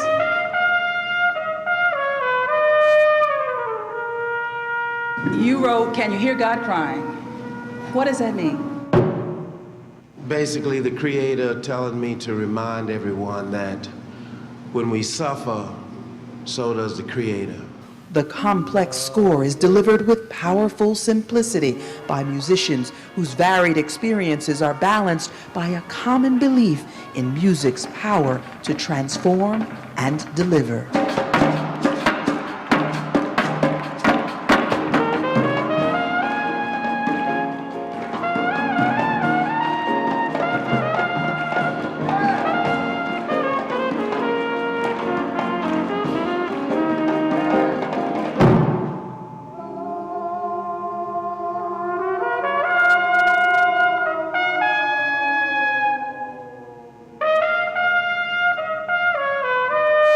trumpeter and composer of Can You Hear God Crying, Hannibal Lokumbe, the Liberian Women's Choir.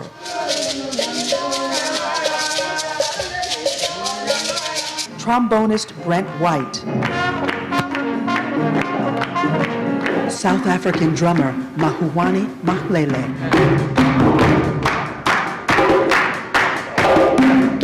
Music director Jay Fluellen. The Kensington Creative and Performing Arts High School Choir. The Camden Performing and Creative Arts High School Jazz Band. And opera soprano Valerie Gay as the voice of God. If it is in fact that we are made in God's image, it just makes sense that one of the iterations of God could be a female voice. So for me, God being portrayed in this way just seems very natural and quite beautiful. Hannibal's score paces a journey through time, through trials and triumphs, with age-old questions like who will lead the way?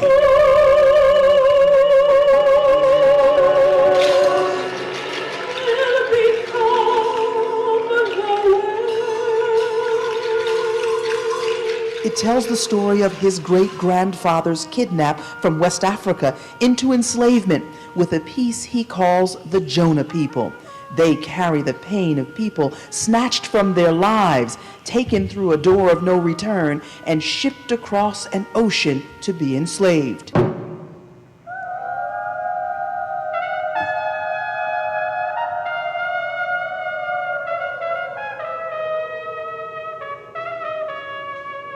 The door of no return is a door that you are taken through into pain, into hurt, into sorrow. In today's experience, Jonah people are separated in some way from their inner peace and thrust into turmoil. When someone calls you a name that hurts you, that's a door. When someone calls you a name that's the name of an animal, a female dog in particular, that's a door. Hannibal was commissioned by arts supporter Carol Haas-Gravano to write Can You Hear God Crying?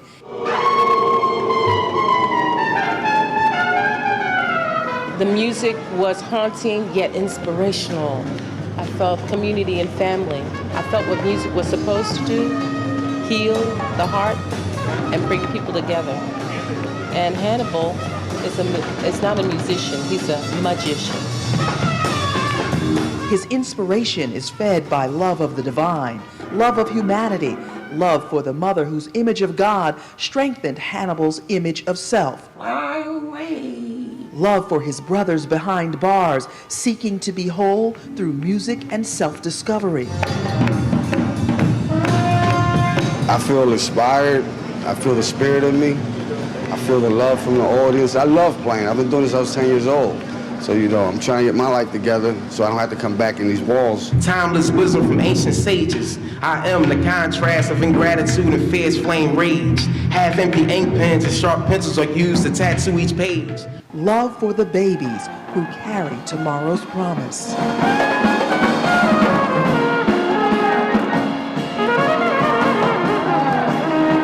Can You Hear God Crying reflects Hannibal's belief that God is heartbroken when people are separated from their humanity. The music guides listeners from doors of no return to portals of redemption, from personal abandonment to healing, from spiritual bankruptcy to divine fulfillment.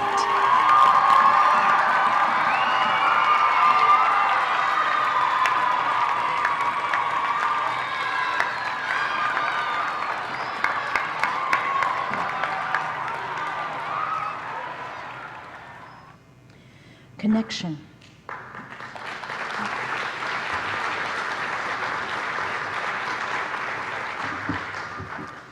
Use that just as an example of connection. Connecting, connecting, connecting. And of thinking like teachers, thinking of our arts like teachers think of their lessons. Teachers always think, what's the preparation, what's the lesson, what's the homework, what's the assessment, right? You don't just do, you have, how do you prepare? We need to think about our arts in terms of the preparation of it is part of the artistic process. So the work that Hannibal did, we have other wonderful, if you go on, if you put Hannibal Akumbe, you can see all these lovely videos. There's a whole video of his experience at Camden as in residence. That's just delightful. There are others where they're just about the prison work. All of this happened, this whole process created art and helps a creative citizenry happen.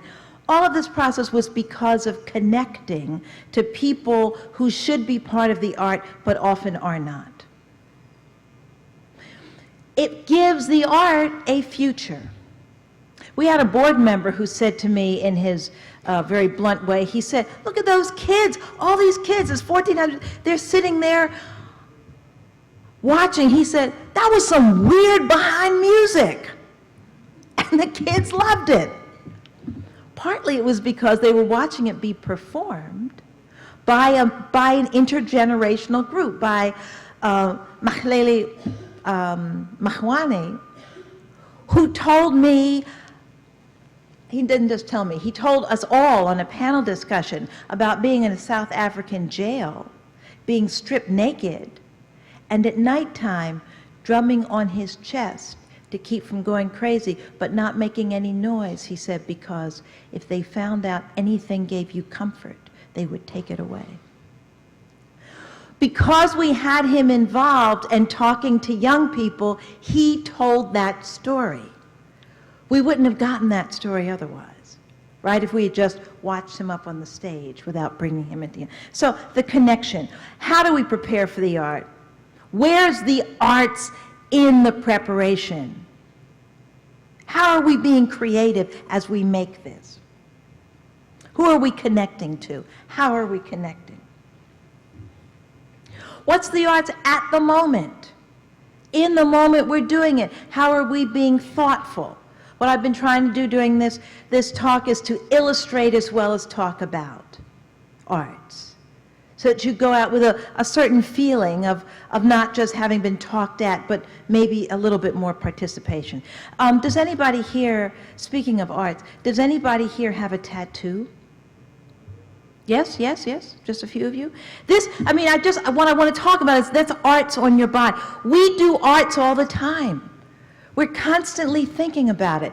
Somebody here this morning I went out, I cut the dahlia because it's the end of the season, and I took a minute. I didn't have that minute. I was 5 minutes late to pick up Greg, but I just needed to arrange it in the vase where I put it in the bathroom because that's where I see it. You know, if I put it right on the table, I don't sit in the living room as I go in the bathroom more than I go in the living room. So I put it in the bathroom. We need beauty. We need it.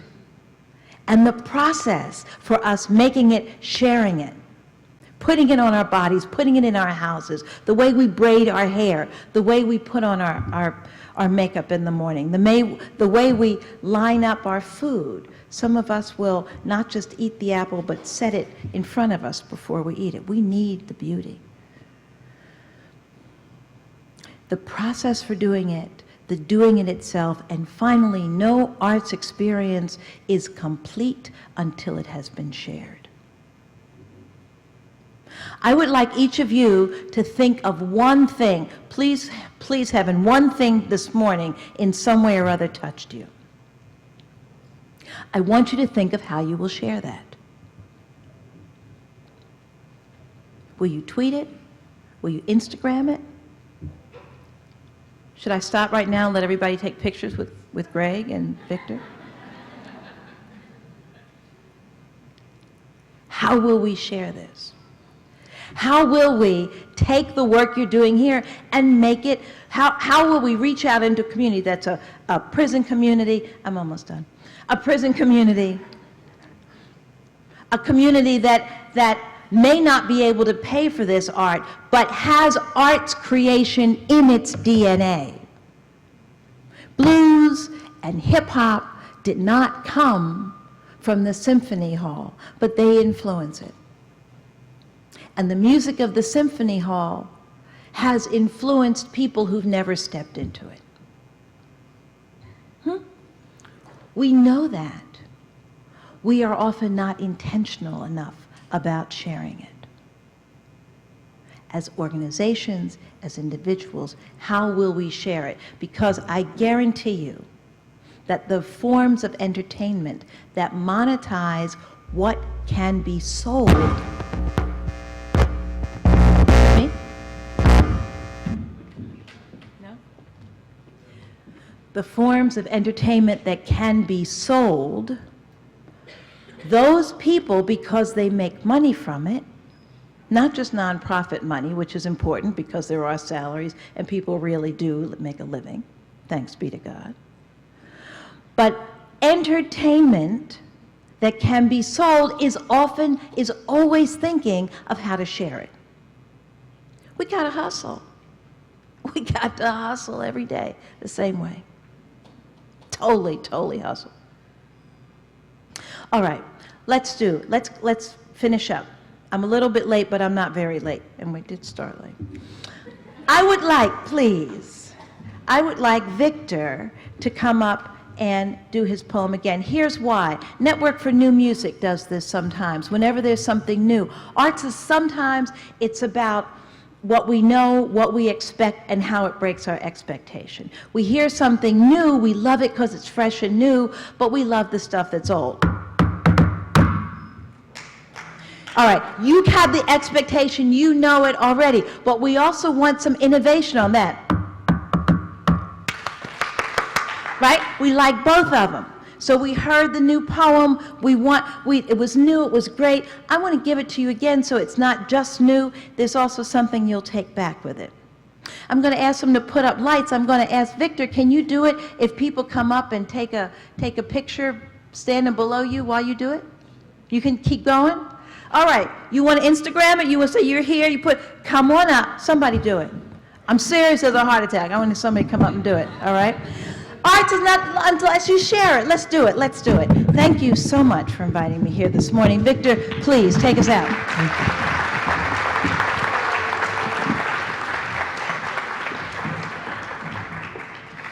Bring it. New experiences, guys, new experiences. So I'm gonna tell it a little bit more in depth. First time I kind of gave y'all a summary because I knew I was going to perform it again. So I'm going to actually give you the whole poem because I kind of took some lines out. So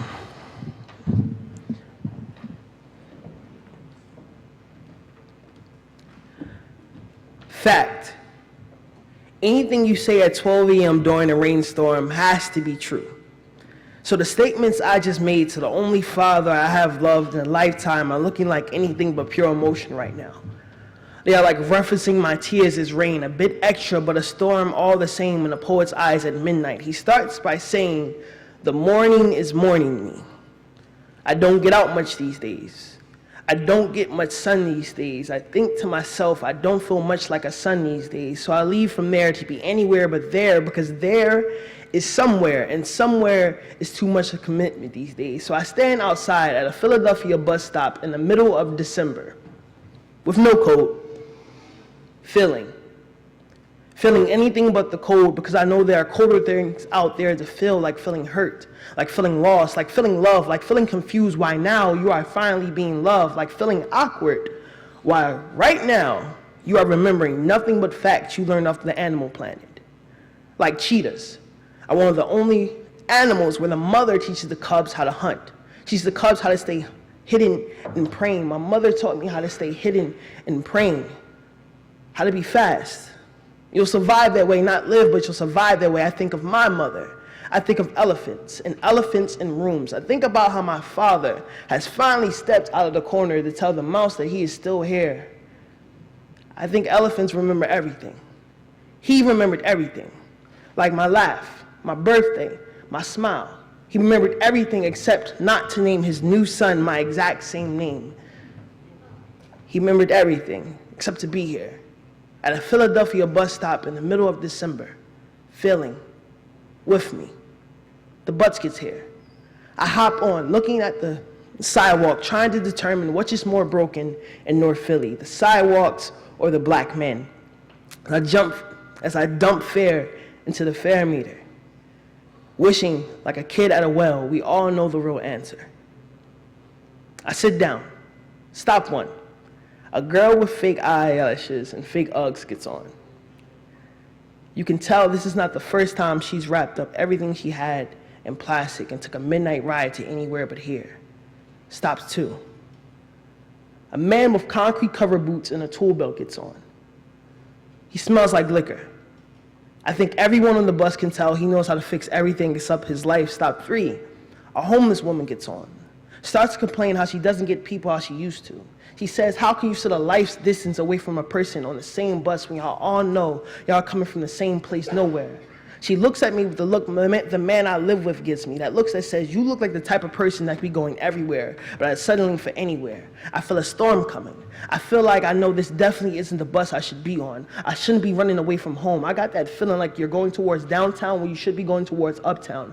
I feel a storm coming. I got the feeling that I should be heading home towards love. I got the feeling that maybe everything in life is a little bit messed up, but a little bit more messed up than I am. A little bit more messed up than my father. A little bit more messed up than my mother. I got a feeling like maybe everything's okay because I feel loved. I feel sorry. Sorry that I don't take out the trash and do other things. But I feel like a son. And I feel like saying I love you to a man like you, it's the only fact that I need. So fact.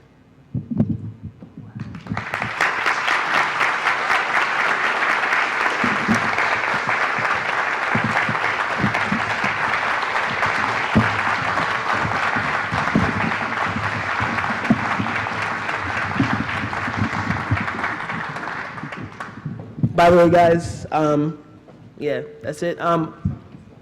I got you. All right, well, just so you know, I take out my own trash now because I have my own apartment. Thank you.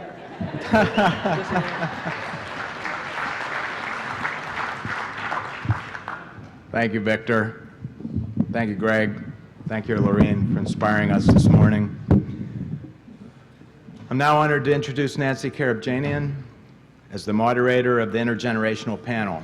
Nancy is Vice President of Delaware First Media, Delaware's statewide public media news service, and has been with the organization since its founding in 2009. She's also an adjunct professor of communication at the University of Delaware and teaches field production for television news. We look forward to welcoming her to the stage again at UD on the 15th of October to moderate the 2014 Delaware Debates, a joint initiative of our Center for Political Communication and Delaware Public Media. Nancy's been the face of Delaware television news for over 2 decades and is best known as the anchor of WHYY's former nightly news program, Delaware Tonight. During her 24-year tenure in public broadcasting, Nancy helped reshape local news to a mix of daily news and in-depth coverage of issues affecting the First State. Her broadcasting career includes anchoring, reporting, producing, and news staff management. Before joining WHYY, Nancy worked as a freelance producer, radio journalist, and cable newscaster in New Jersey. She joined WHYY in 1985, reporting on the Delaware legislature. Since then, she's covered elections, presidential visits, and most recently, the 2008 vice presidential debate, as well as hosting numerous Delaware political debates, including the 2010 Delaware debates. Nancy is also active in the community as a volunteer. She's a graduate of the Leadership Delaware training program, currently serves on the boards of Delaware First Media, Children and Families First, the Delaware Community Foundation, and the advisory board of the Wilmington Montessori School. Nancy's interviewed members of the U.S. Congress, governors, corporate CEOs, and countless Delaware newsmakers, but she also is known for her reporting on remarkable Delawareans who are outside the limelight. We're thrilled to have her here with us today to moderate this panel. Please welcome Nancy Karabjanian.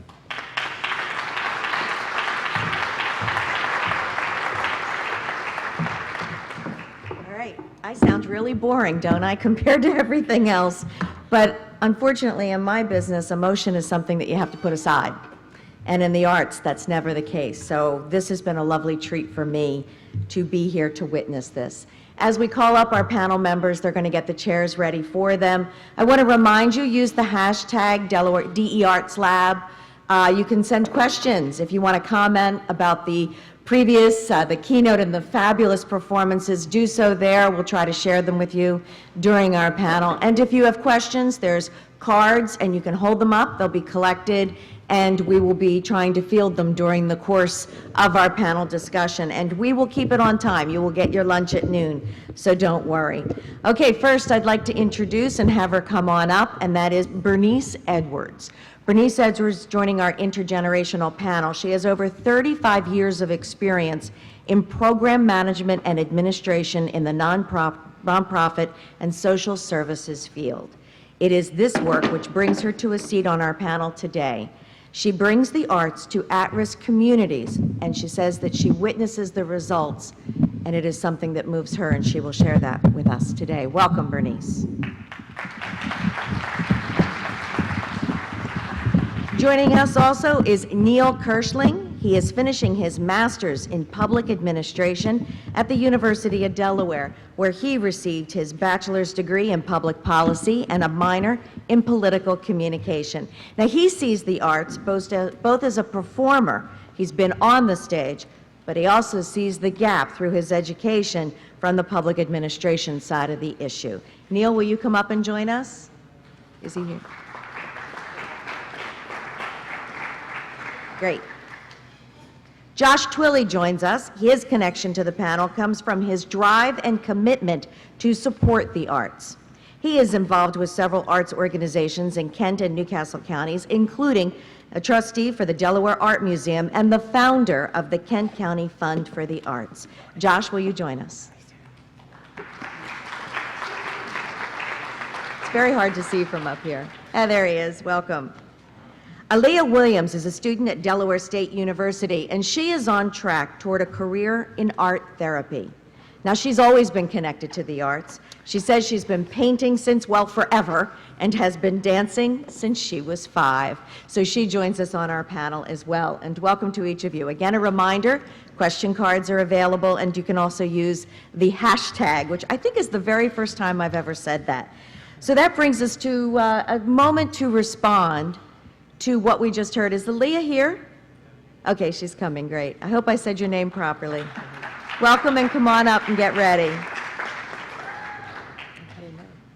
The thing that struck me most, I guess, is that this is the age of selfies. And it is the age of selfies. We are so internal into ourselves, and you have to wonder how the arts can be shared in the age of selfies. Now, I thought about that before I got here. However, watching the moment of Instagram as the poem was being performed for the second time was quite remarkable. So that gives me hope, and I'll start with Josh on this, that we can bridge the gap. We can bridge not only the generational gap of the world of selfies to those who actually wrote letters, to the generational gap. Do you agree? Do you see that that gives us potential and hope? I do. Can you hear me okay? Yeah, almost. I can scoot forward or... All right. Is that better? Yeah, great. I actually think that the arts has an imperative to do that because we need to continue to expand our audience. And I think that's one of the great challenges of a lot of arts organizations today is to find ways to take advantage of new media in trying to develop their audiences and also enhance the types of programs that they provide. One of the organizations that I'm involved with is the Kent County Fund for the Arts, which is an endowment for the arts in Kent County. And we distribute funds to arts organizations. And through the years, we've endowed over $50,000 worth of arts activities in the past few years. And the types of organizations that we like to look at are organizations that find ways to collaborate and cross generations. And it's so important because that will create continuity in those organizations, and that's what we're looking for, is continuing the arts through generations. And I've encouraged our panel that if they have something to add, they should just jump in rather than me direct a question. Does anybody else have something they want to add to that point? Go ahead, Bernice, please. I'm Bernice Edwards, and I'm with First State Community Action Agency. And one of the things that the young man was talking about is when we talk about the divide, working with the Rehoboth Art League, and also bringing the art education and experience to at-risk communities with the youth in the communities. And it has been an excellent partnership because it allows the Art League and the Rehoboth Summer Children Theater to go into those at-risk communities, not waiting for the individuals to come to those locations, but those artists are coming out into those low-income, at-risk communities, offering art educations to those individuals. And you will see how kids, where people probably wouldn't think that they have a lot of art, very artistic, but now have not been given that opportunity. And now we are seeing that a lot. You know, but it brings up the question about the digital divide, the generational divide, and I have been wondering that, you know, if you're trying to expand an arts audience, and you can do it in the tiny parts within the community, but to do it on a larger scale to get generational support moving forward, is the digital the means to bridge the divide, or is the generational divide just deepened by the digital? And let me put that first to Neil, because I think, Neil, you had said to me, there's just too much out there. Yeah, well, I was thinking, if you see a video on YouTube, the other day I was watching a mashup of Sarah Bareilles singing Brave with Cyndi Lauper singing True Colors, right? Yeah. So kind of a generational bridge there. Great video. It was raising money for childhood cancer. And I watched the video, but then I wasn't really sure the so what. So I've watched this video, now what? So how do you use technology and digital media to put out a message? Because a lot of us, we watch videos online if they're viral, but then that's it. It doesn't necessarily mean I'm going to go out and watch a performance live. So I do think it kind of entrenches the digital divide. It can be used for marketing and for advertising, but at the same time, digital media gives you access to all this information and doesn't necessarily require that you then go out and watch a live performance. And for me, I did a cappella, I did theater, and live performances, you can't really compare that to watching videos on the internet. So that's my perspective, at least. So let's get a definition, and I'll start with Aaliyah and ask you, both you and Neil, to define what, I don't even know what generation you guys are. Define what Gen X, Gen Y, and I guess my youngest is part of Gen Z, what they want or even need from the arts and the arts community. Honestly, and put in like layman's terms, I feel like our generation has gotten really lazy because of social media and like the technology growing so much, and I feel like we don't have that initiative and that push to just go and experience something in person and just see like the piece that's like amazing, because we have everything in like the swipe of our finger at like the push of a button. So I feel like if we can relate more arts to our culture, like our culture is like the social media culture, like the Facebook, Twitter, things like that. I know like it's better to come in person, but I feel like because we're so lazy, we're just dependent mostly on these this technology now. So encouraging people to Instagram a Yeah. poetry performance. If you agree or disagree, that's a moment to make a question or to give us a hashtag, because we're interested in your thoughts on these points as well. So yes, please jump in. Comment on that if I could. And I totally agree. And I think that's one of the challenges that arts institutions face right now, is trying to reach out to the new generations. And I think it's more incumbent on the arts organizations than it is the kids, because the kids aren't going to change their attitudes. And I can give a few examples of how arts organizations I'm familiar with have done that. The Delaware Art Museum had they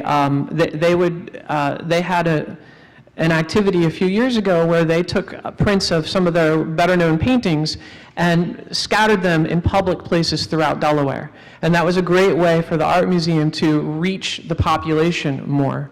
And the second example that I would give is I worked with the First State Ballet Theater in Wilmington. It's Delaware's only professional ballet company, and there was discussion of having a flash ballet dance at Christiana Mall, which is another great way to get out to the population and help to build your audience. But the new generations aren't going to come to us as arts organizations. We've really got to get out to them. But Bernice, you have a different history with that, right? You go to and you have found there's this well of talent that you're tapping into. Yes.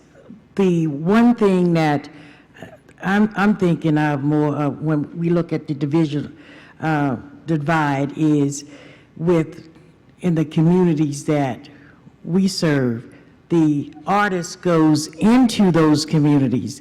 Don't wait for the communities, the at-risk communities that I work in. Well, they come out into the communities, teach art education, and that's what we've seen. And also, if you think about it, with the low-income communities that we work with, it gives them an opportunity to be able to participate in art education, arts, and express themselves. And that's where I see that it needs to be more of, and to be more inclusive, and look at different cultures and be able to work with those individuals, because you see a great, talent is there. It's just tapping into that talent. How do we do that? We all have to reach out and work together. Neil, let me bring back a point that was just made about being more a part of the way the young generation wants to do things. You told me the story about a cappella and how it's so different in person. I'm a huge fan of the Moth podcast, where you hear the people just doing their performed stories, just stream of consciousness in many respects. And I'm also, a fan of watching those videos on YouTube. It occurred to me in watching this morning, what would it be like to actually find where the Moth is being performed? And I now would like to go in person, because this totally changed what I thought was a wonderful experience for me on my computer. This changed how I received it and how I reacted to it. So you feel it's the same way. At some point, we've got to convince the younger people to get in, because something can totally evolve for you in person. Yep, and I think to echo the points I previously made, you have to reach out to them and not wait for people to come to you. From a technical perspective, listening to live voices, it doesn't, over a computer, doesn't really translate as well as it does in person. So, lost it. Take two. Or was that too loud? See, look, live performance, anything can happen. So yeah, I think we, as an a cappella group at University of Delaware, would often go out into the community, and sometimes the biggest reaction that we would get were from people who had never even heard a song a cappella before. And it was really different to go sing impromptu at a karaoke at Applebee's one night than, you never realize how many people that you can reach through just different venues. And to go off a point that was made earlier too about reaching out over social media, if you, I think, really want to reach out to younger audiences, you have to do it on their terms. And so it's making it as accessible as possible, encouraging people to use their phones and live tweet. And I went to a show recently in Philadelphia and got yelled at for taking a picture of the background, the scrim before the show started. And if you're so excited to go see a show, you want to share it with all your friends online, don't stop me from doing that. So I know there's copyright issues and stuff there, but really encouraging people, if you're moved by this performance, to share it. It can't be forced. It just has to be sort of natural and kind of break down barriers that way. Does anybody have anything they want to expand upon on that? I know you have a point, because you shared it with me, that there has to be some alteration of how we are presenting things to younger generations. Right, like I said before, because we have social media, that's how, oh, sorry. I'm not a talk in front of people type of person. But yeah, it's social media is the now. And like generations before me, that wasn't like, in my mother's generation, they didn't have access to things. So if they wanted to get something done, or if they wanted like people to come, they would have to come together to talk about if they wanted to get something done. And rather in this generation, we should, but we don't have that, can't get the word, but we don't have that initiative to just come together to do it. But when you come and you see something live like that moves you, it's just like, it just makes you want to get out and talk to people about it regardless of social media and stuff. We have a lot of comments from our audience about social media. One comment is the older generation looks at social media obsession of the younger generation as isolating. That is a really key point there, that it can be very isolating, that people don't talk with one another to share the experience, as we learned earlier, the importance of that, and that the perspective may probably need to change. And I'll get each of you to respond on that in a moment. And that social media is a wonderful way, though, to teach younger audiences about art awareness. But when you stop living through your phone and focus on what is actually going on around you, the experience changes. And how do we get younger generations to come and enjoy the art experience if it seems that they feel it's irrelevant? Ouch. Let's go to the younger guys first. Do you think that it's irrelevant? I don't think it's irrelevant because I'm an art major, so this is like what I Thank like goodness. to do. Right. But people that aren't like interested in particularly art, it's harder for them to come like and get involved because that's not their niche. But if we get something that's like relatable to them, then I think it would be more interesting for them. So, yeah. Neil? Well, for me, like when I was young, I had a really great elementary school that brought in a lot of different artists. So it's just exposure to lots of different things. I mean, there's something for everyone. You can't say that a blanket statement that art is irrelevant for younger generations. I think it's just finding what is relevant for them. And that's going to be different than the way it was defined for the previous generation. And to the first point in that statement about social media isolating people, I think it's the opposite. I mean, you still have to talk to people face to face. Maybe we have less social skills as a generation. I don't know if research supports that, but you also have more opportunities to talk to new people around the world and reach out to different organizations. I follow an a cappella group from Finland. That wasn't possible 10, 15 years ago, maybe. Well, yeah, just watch the older generation try to text. I mean, the talents of the younger generation, everybody has their own forte. The thing that concerns me, though, and I think Bernice and Josh can answer this, is that if we tailor the future of exposing the community to arts around the interests of the younger generation, they are eventually going to be tax-paying, home-owning citizens, and their perspective is going to change. And the world is moving so fast. This is a generation that never knew a world where you couldn't talk on the phone on an airplane, never knew a world where a phone wasn't in your pocket, albeit probably even a smartphone. It is rapidly changing. We have no way to know what it's going to be in 10 years. So to recraft something to what it is now, it may already be obsolete. That is a fear and a concern, correct? How do you keep it fresh and young if that's always changing? Well, I think just as when you start young in the communities, just like the young men who were up earlier, expressing yourself in art. There are different types of art that you can do, but I think the younger you get kids involved, I think the more apt you're going to have those individuals who will continue to want to be in the arts community and art education in the art field. And I think that is very the key to making sure that individuals who are younger, getting started at a younger age, and as you get older, that will stay with you. And another great feature of social media is that it creates this feedback loop. So if you're always looking to innovate, to change, there's no better way to hear from your audiences than through social media. So I think that could be a really powerful tool to learn what does our organization need to do to stay relevant. Josh, before you respond, there's 3 comments that actually play right into this, and one is transitioning social media and the younger generation's version of how to connect into actually connecting and to have them cross the threshold and be an active, paid, live consumer of the arts.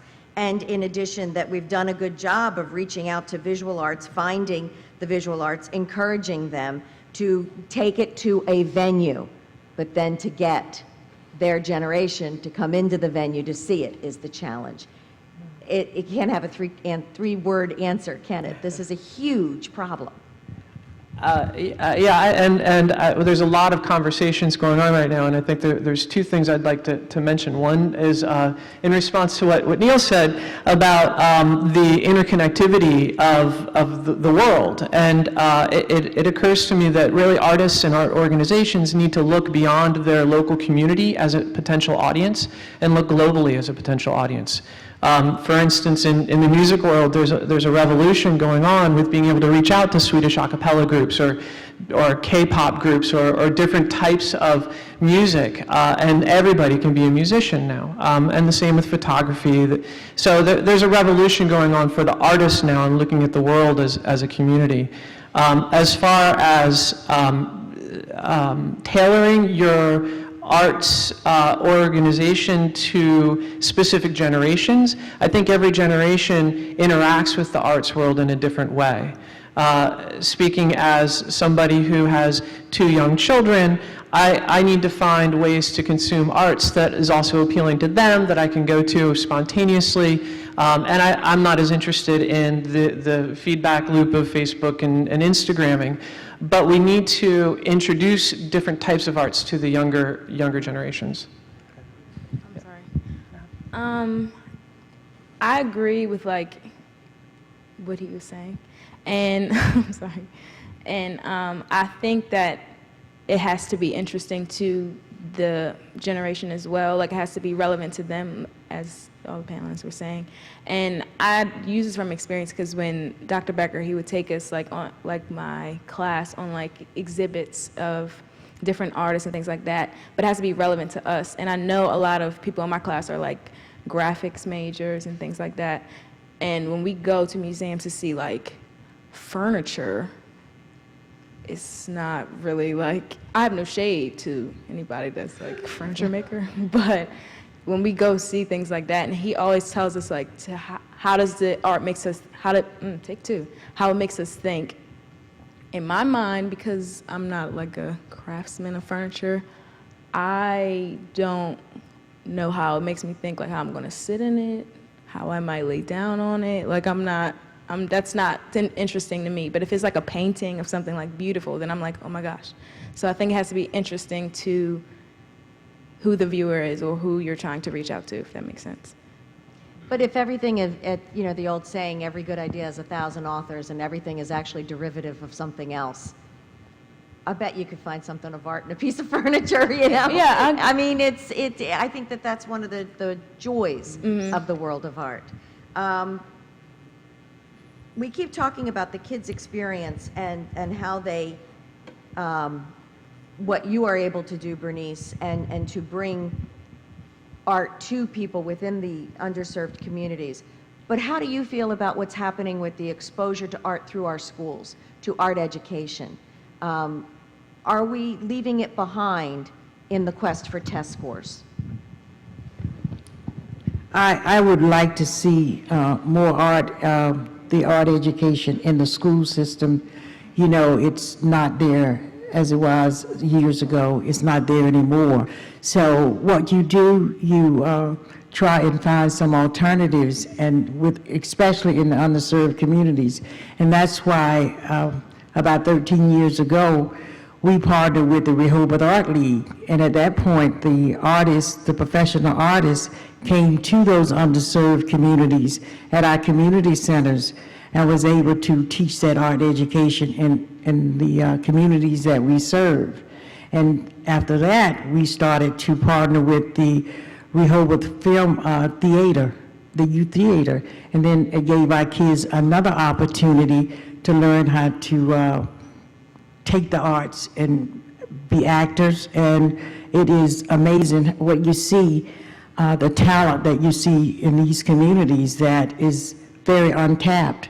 So that's where I would like to see more art education in the schools, because it allows you, as you go to college, you have that experience. And one comment agrees with that, says nothing we do to build audiences will matter if we don't fund real art and music in the schools.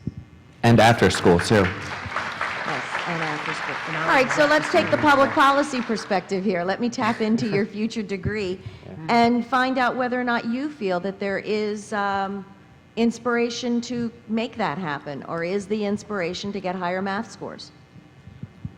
I think it has to be a little bit of both. I was really tuned into the keynote speech, and they were talking about the issue with buses, and you could have the performance, and if there isn't flexibility or funding to get students there or allow them time off. So I think that there is an argument that can be made for allowing schools to be more flexible in their choices and what they prioritize, and so making sure that as a child you're getting a whole well-rounded education. An interesting comment, and this is something that relates to the field I know of, which is news. There's always the concern that the younger generation's not watching the news. The younger generation doesn't read the newspaper. Well, neither did we when we were younger. I mean, I did. I was an exception to the rule. You really take that on as you age and as you become more a part of the fabric of your community. So this commenter says, our younger generation will donate and support art in the future. Appeal to them now, and it will help build the future. Isn't that correct? And let's take that to Josh first. Absolutely, and I think that's the challenge that we face now is finding ways to continue to reach out to the younger generations, either through education or through outreach. It's very, very important.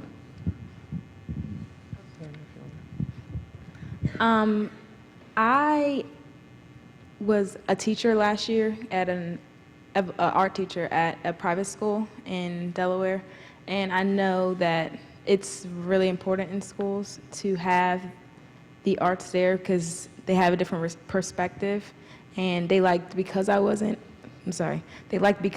around their age so they could relate more to me, and I made them more like engaged with my lessons and things like that. So pretty much. Are we really, though, looking at a problem here that needs a solution? And as was just said, the younger generation will eventually. Or is this just a healthy aspect of a vital community, meaning the arts community, that has a desire to be a part of all communities and of all generations? Is this just a cyclical problem of the ages, a question that's perennial? I think that it's based on, I keep saying the same thing, but I think it's based on like your initiative and like making it more known and making it more important. Well, yeah, making it more important why the arts are important in schools. So, yeah. I don't think that the problem is cyclical. I do think that the abundance of technology has created more of a need to have outreach for students and people of my age and younger.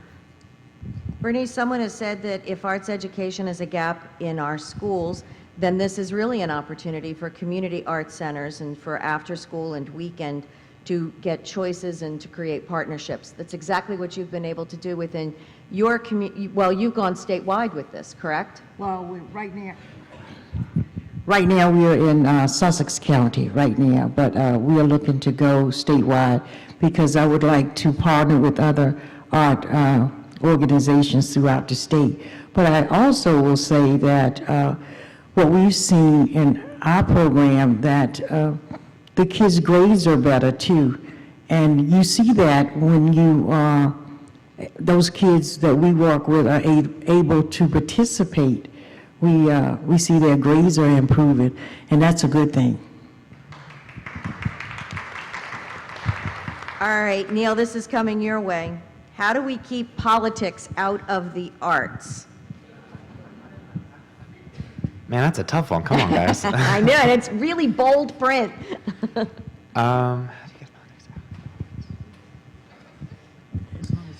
I don't know. See, I really like The West Wing and House of Cards, so you could argue that that's politics and the arts incorporated. Maybe not arts in the sense that we're talking about. But I'm not sure, but I think that the arts will persist regardless of the political environment.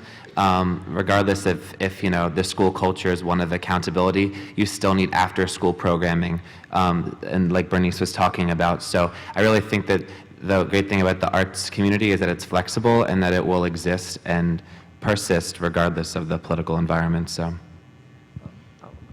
But I think that there needs to be more public support for the arts, both from an institutional perspective for arts institutions, but also through education.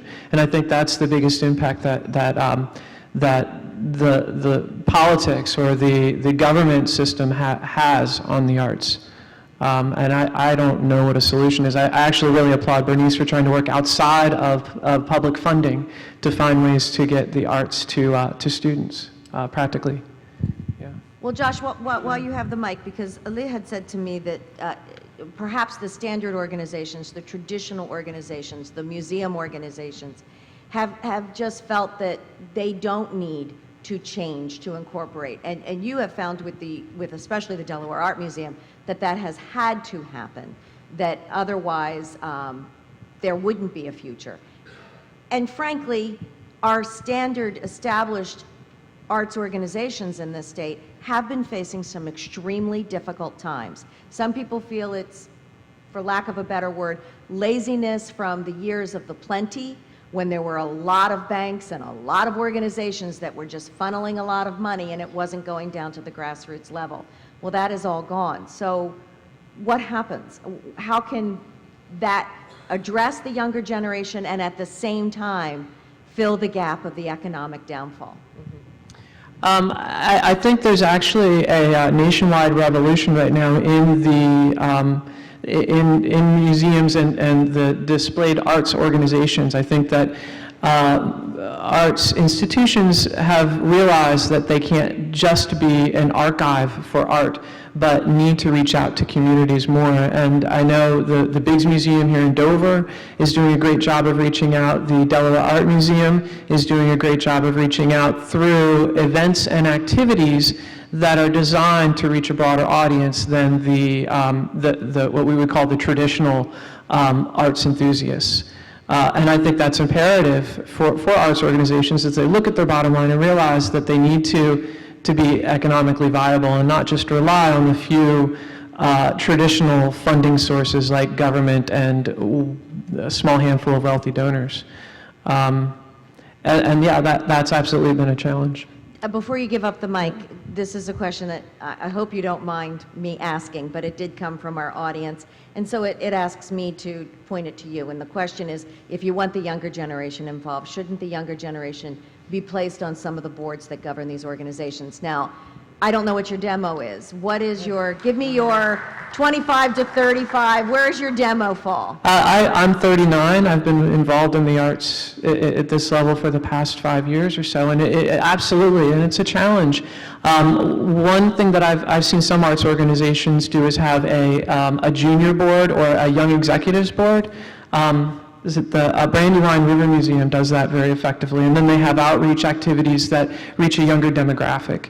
Isn't that a little bit like what Lorraine was saying, that you've got the event and you're putting it on and then you go, oh yeah, on the side we'll do the thing for the schools? I mean, it's almost the same thing, right? It's a tributary as opposed to a part of the actual organization. Well, it depends on how it's structured. It could be an important part of the organization where it's an event that is designed specifically for members of that junior community.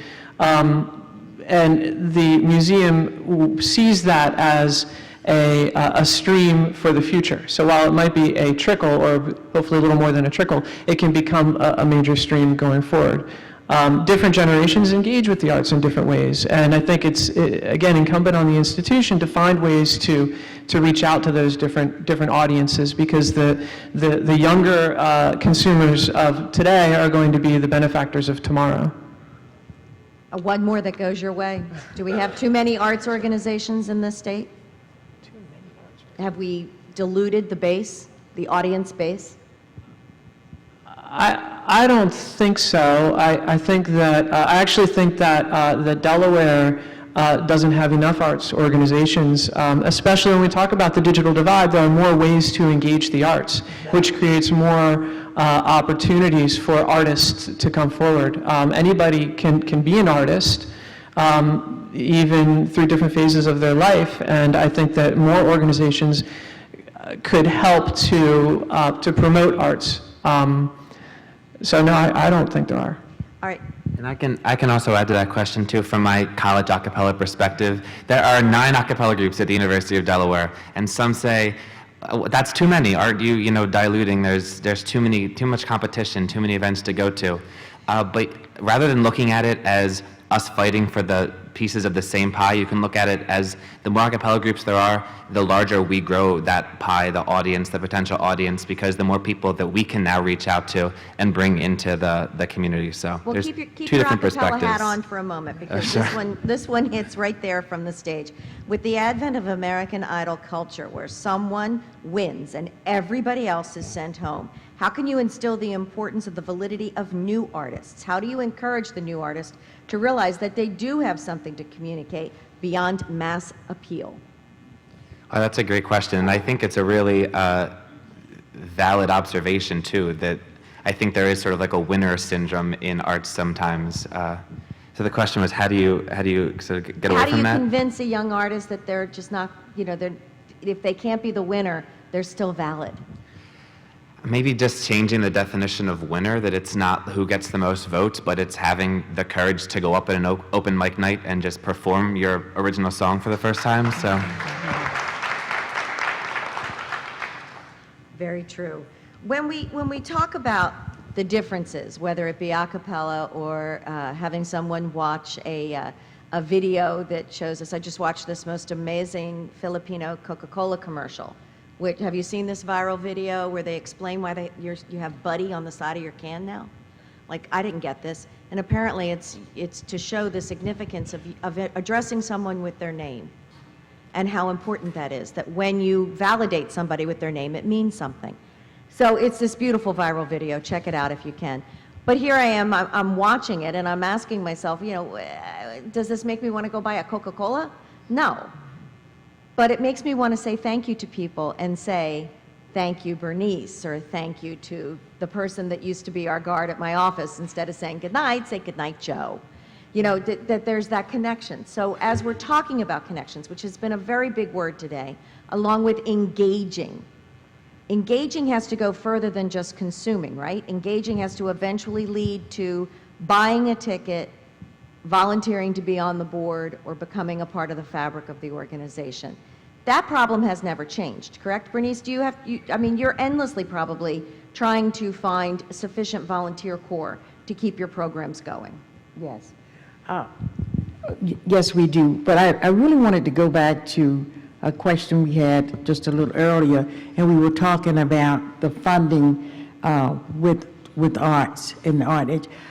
When something is dear to you, like art education is to the communities that I serve, when you have a partnership, not only that art organization, but I'm out there looking every single day where I can find someone who will support us with our after-school program through the arts.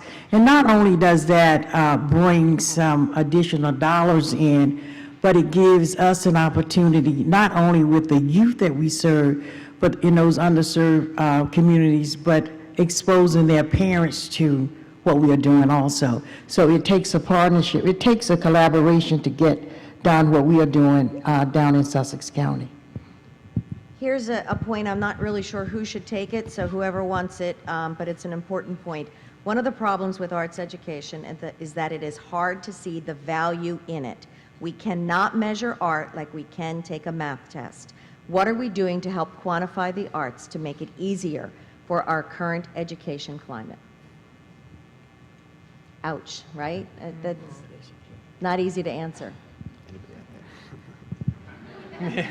Perhaps expose more people to George Watson, who's here today but is a physics teacher. There's connections wherever you go. I have 2 children who are scientists, and both are extremely artistic. pass the mic on down to Aaliyah. Thank you.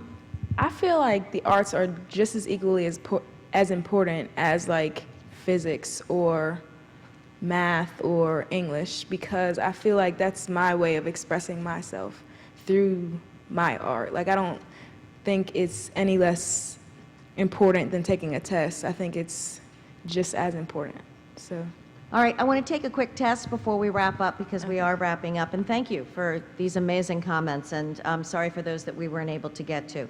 Bernice, I want to go to you first, so if we can pass it this way. If you were no longer able to bring the arts to the communities that you serve, do you feel that it would be missed by the community at large, and what would be the damage? I think it would be missed as the community, and I feel that we should always think about the holistic approach when we're looking at youth and families. And art education is very important. I didn't realize that until I became involved with the Art League and the Summer Theater, but also with the youth that we serve. And I think it's very important. And if we decide that art education or the arts are no longer important, we're missing out on a whole generation of kids, the entire generation. If we can get the mic to Aaliyah, because I want to know from you, do you feel that your future field of art therapy is something that is valued for its contribution, both to the arts and to an individual in need? I think it's valuable to both, because the individual, I feel like it's another perspective, like you're looking at your life through art. And I feel like it's helpful in the field because it makes everybody recognize how arts are important to their life and how it makes them reflect on their life. So. Okay, so now to Neil. Do you feel that the arts should be a part of social policy and be more of a priority? See, I'm giving you a job to do after you get your master's. Right. I do, and I think that there's more of a recognition now that school isn't just meant to prepare you for a job, it's meant to prepare you to be a citizen, and I think arts plays a really important role in developing your creativity and your adaptability and your all these other social skills and citizenry skills that are important, as looking at it as like math and art, physics and art, not science or art. So for me, that's one of my favorite things about the University of Delaware, is that I am able to get this whole perspective. And so I think that that's important to have students at all levels get this liberal arts education and incorporate all of them into your education experience.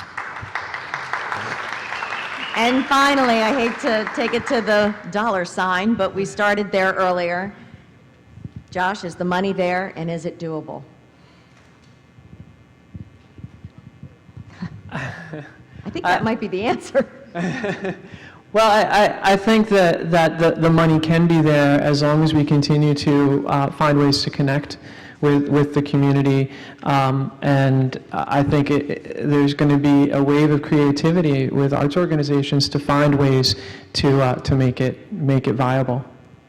So I want to say thank you to Bernice Edwards, to Neil Kirschling, to Josh Twilley, and to Aaliyah Williams for joining us for today's panel discussion, and thank you for your questions and your input as well. Thank you so much.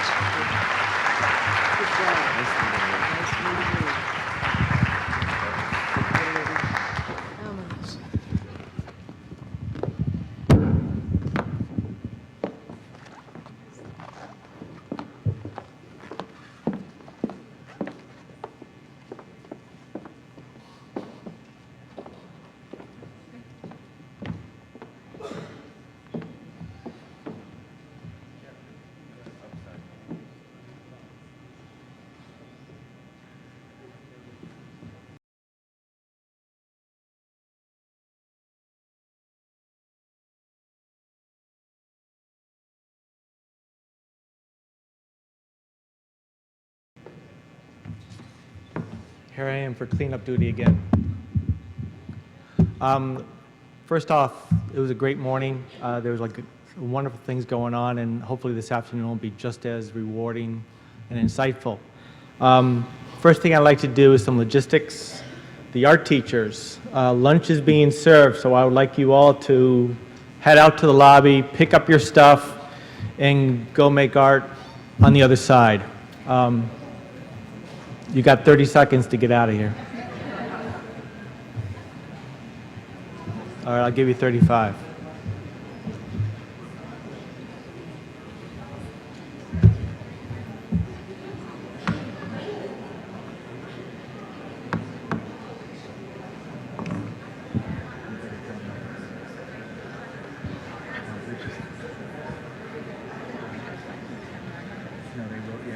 Should be coming back after 2 o'clock.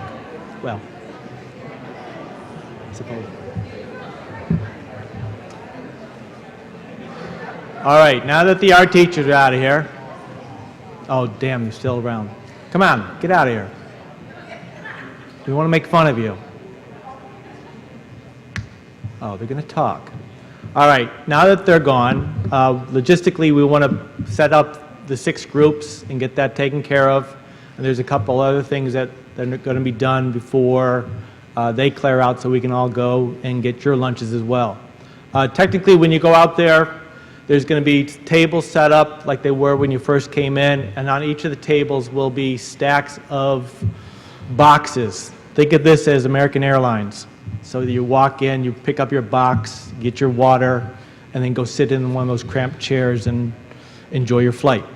So from that time, then you can go back to your respective groups, and then other people that have not been assigned to a group, then you can sit on a group if you want to, or you can move about the country, and then just make sure you get back here in time for the 1 o'clock forum that's going to take place, okay? So I'm going to put it over to Pam and let her kind of get the groups together and go from there. Yes, yeah. Marty, can we pick up the lights for the house? Okay, thank you, everybody. For those of you who have a lunch group assignment, and you would have a name tag with a colored number sticker on it, I'm going to assign those groups, tell you where to meet. And we did this group assignments randomly based on the registrations as they came in. There were some people who are not here or did not pick up their name tags, so we have extra spaces. If anybody would like to join one of the groups and just want to know which one is the best, needs the most fillers, please come see me. I'll be at the front of the stage after telling you where to go. So group 1 will be discussing the boomer generation, and we'll just have you meet right over here, front house right. Okay, so this group 1 right up here. Group 2. In this section of seating, but the rear of the theater, also discussing the boomer generation, 1 and 2. Group 3 will be in the second section of seating, discussing Generation X. Group 4, also Generation X. Let's go to the front in the next section. So 3 and 4 in the front 2 parts of the theater. Group 5 and 6 will be discussing the millennials or Generation Y. Young audiences will have 5 in the front of house left and 6 in the rear of house left. So if you have a number on your sticker, please join one of those groups in those locations. If you would like a sticker, come see me up front and I'll tell you where to go. Okay. We are continuing the discussion that was started by the panel this morning, and if anybody, the DAA members are facilitating questions, you can come see me for assistance, and DSU students who are doing the report back, if you don't know what group you're in, please come see me.